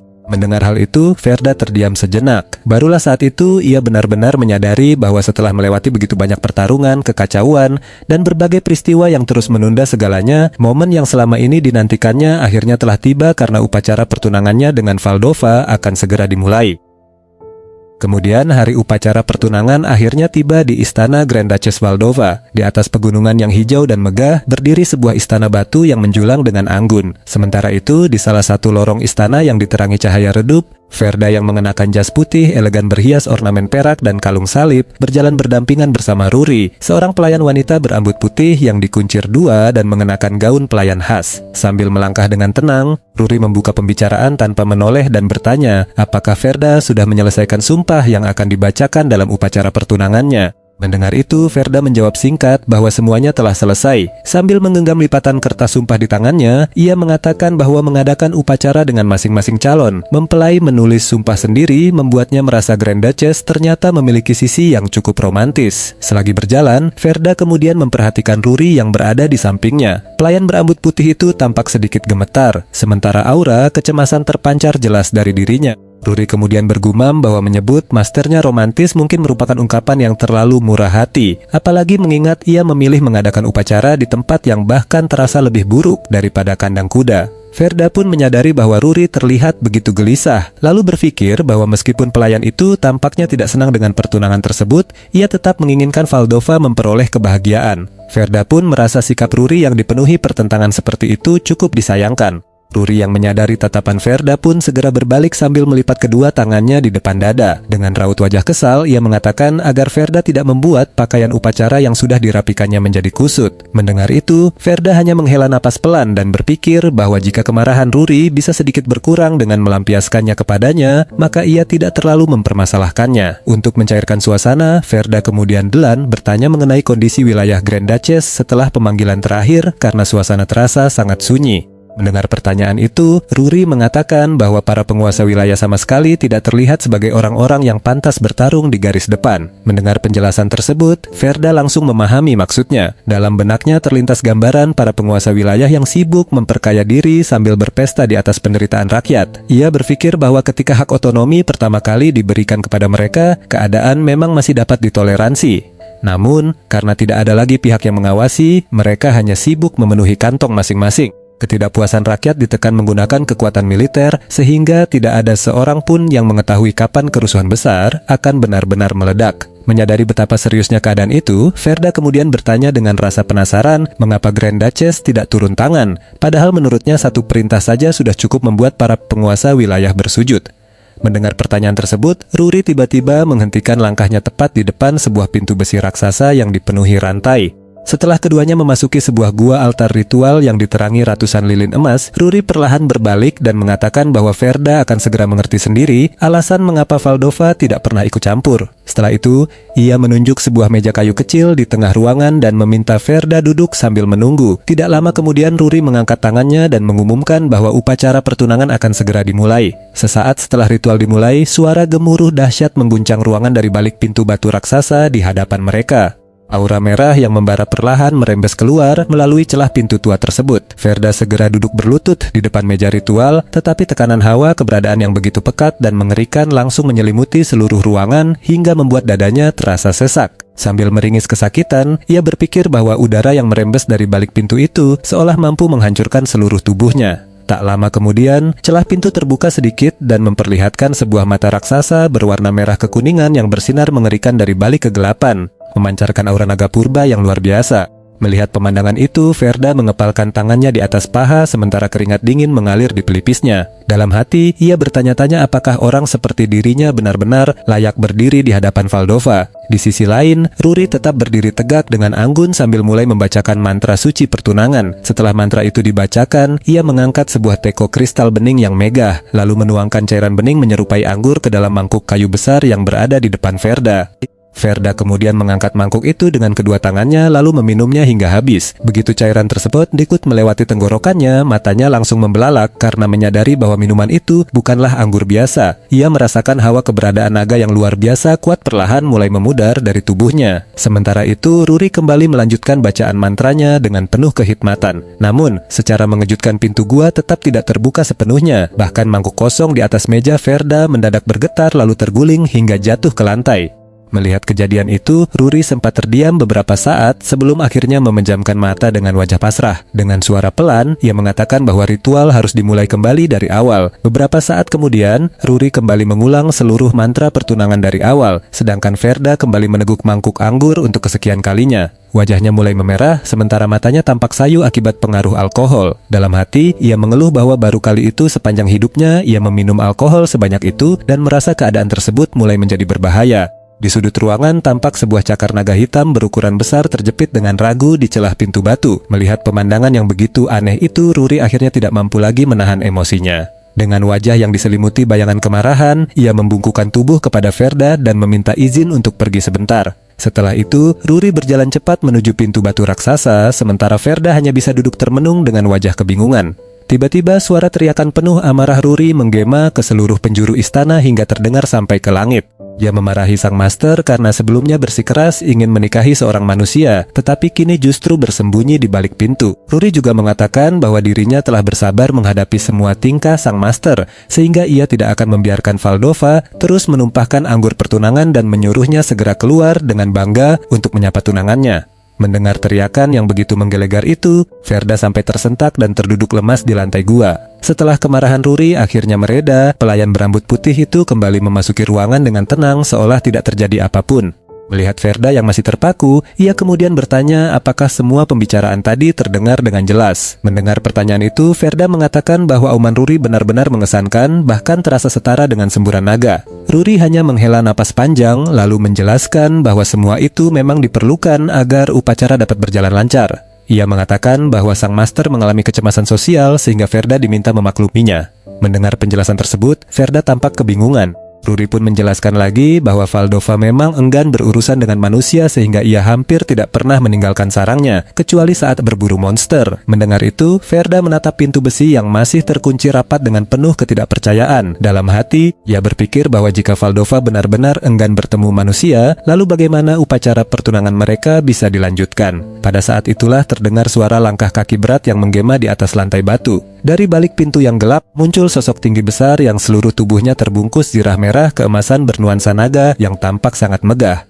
Melihat kemunculan sosok tersebut, Verda langsung terbelalak sambil berpikir bahwa orang di hadapannya ternyata mengenakan zirah. Sosok itu kemudian berjalan mendekat dan berlutut dengan gerakan kaku di seberang meja Verda. Sambil mengamatinya, Verda berpikir bahwa tubuh sosok itu sangat besar dan tampaknya sengaja menyembunyikan wajahnya. Ia teringat bahwa naga yang berubah menjadi manusia seharusnya memiliki paras yang sangat cantik, tetapi sosok di depannya justru terlihat seperti hendak maju ke medan perang. Sesaat kemudian, sosok berzirah merah itu menganggukkan kepala dan mengatakan dengan suara berat bahwa mereka sebaiknya melanjutkan upacara pertunangan. Ruri pun kembali memimpin jalannya ritual sambil mengulang mantra suci. Setelah itu, ia menuangkan anggur ke dalam mangkuk milik sosok berzirah merah tersebut. Dengan perlahan, sosok itu mengangkat mangkuknya dan membuka sedikit celah helmnya sehingga memperlihatkan sebagian wajah bawahnya yang berkulit putih bersih dengan bibir merah muda yang mengembangkan senyum tipis nan lembut.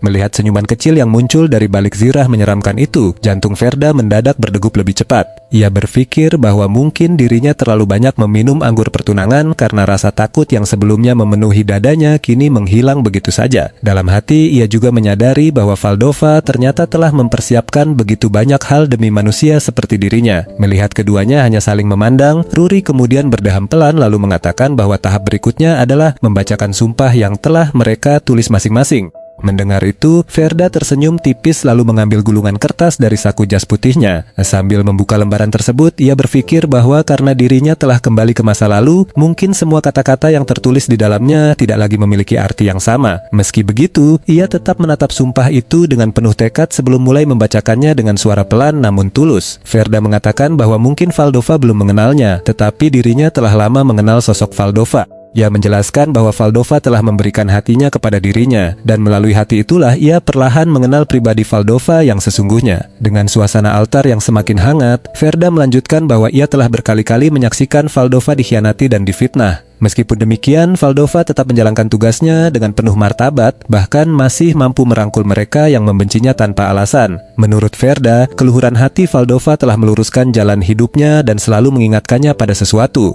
Dalam benaknya kembali muncul kenangan masa lalu saat seekor naga purba yang megah dan bercahaya kristal terbaring pasrah di hadapannya. Mengingat kenangan itu, Verda pun melanjutkan sumpahnya dengan penuh keyakinan. Ia mengatakan bahwa sebagaimana Valdova telah memberikan hatinya kepadanya, kali ini ia akan mempersembahkan hatinya kepada Valdova. Setelah itu, Verda menutup sumpahnya sambil mengatakan bahwa Valdova adalah kasih sekaligus dunianya. Ruangan altar pun mendadak menjadi sunyi. Namun, sebelum keheningan itu berlangsung lebih lama, Verda kembali menambahkan bahwa kalimat berikut bukanlah bagian dari sumpah yang ia tulis. Dengan tulus, ia mengatakan bahwa dirinya merasa sangat terhormat bisa bertunangan dengan seseorang yang secantik Valdova.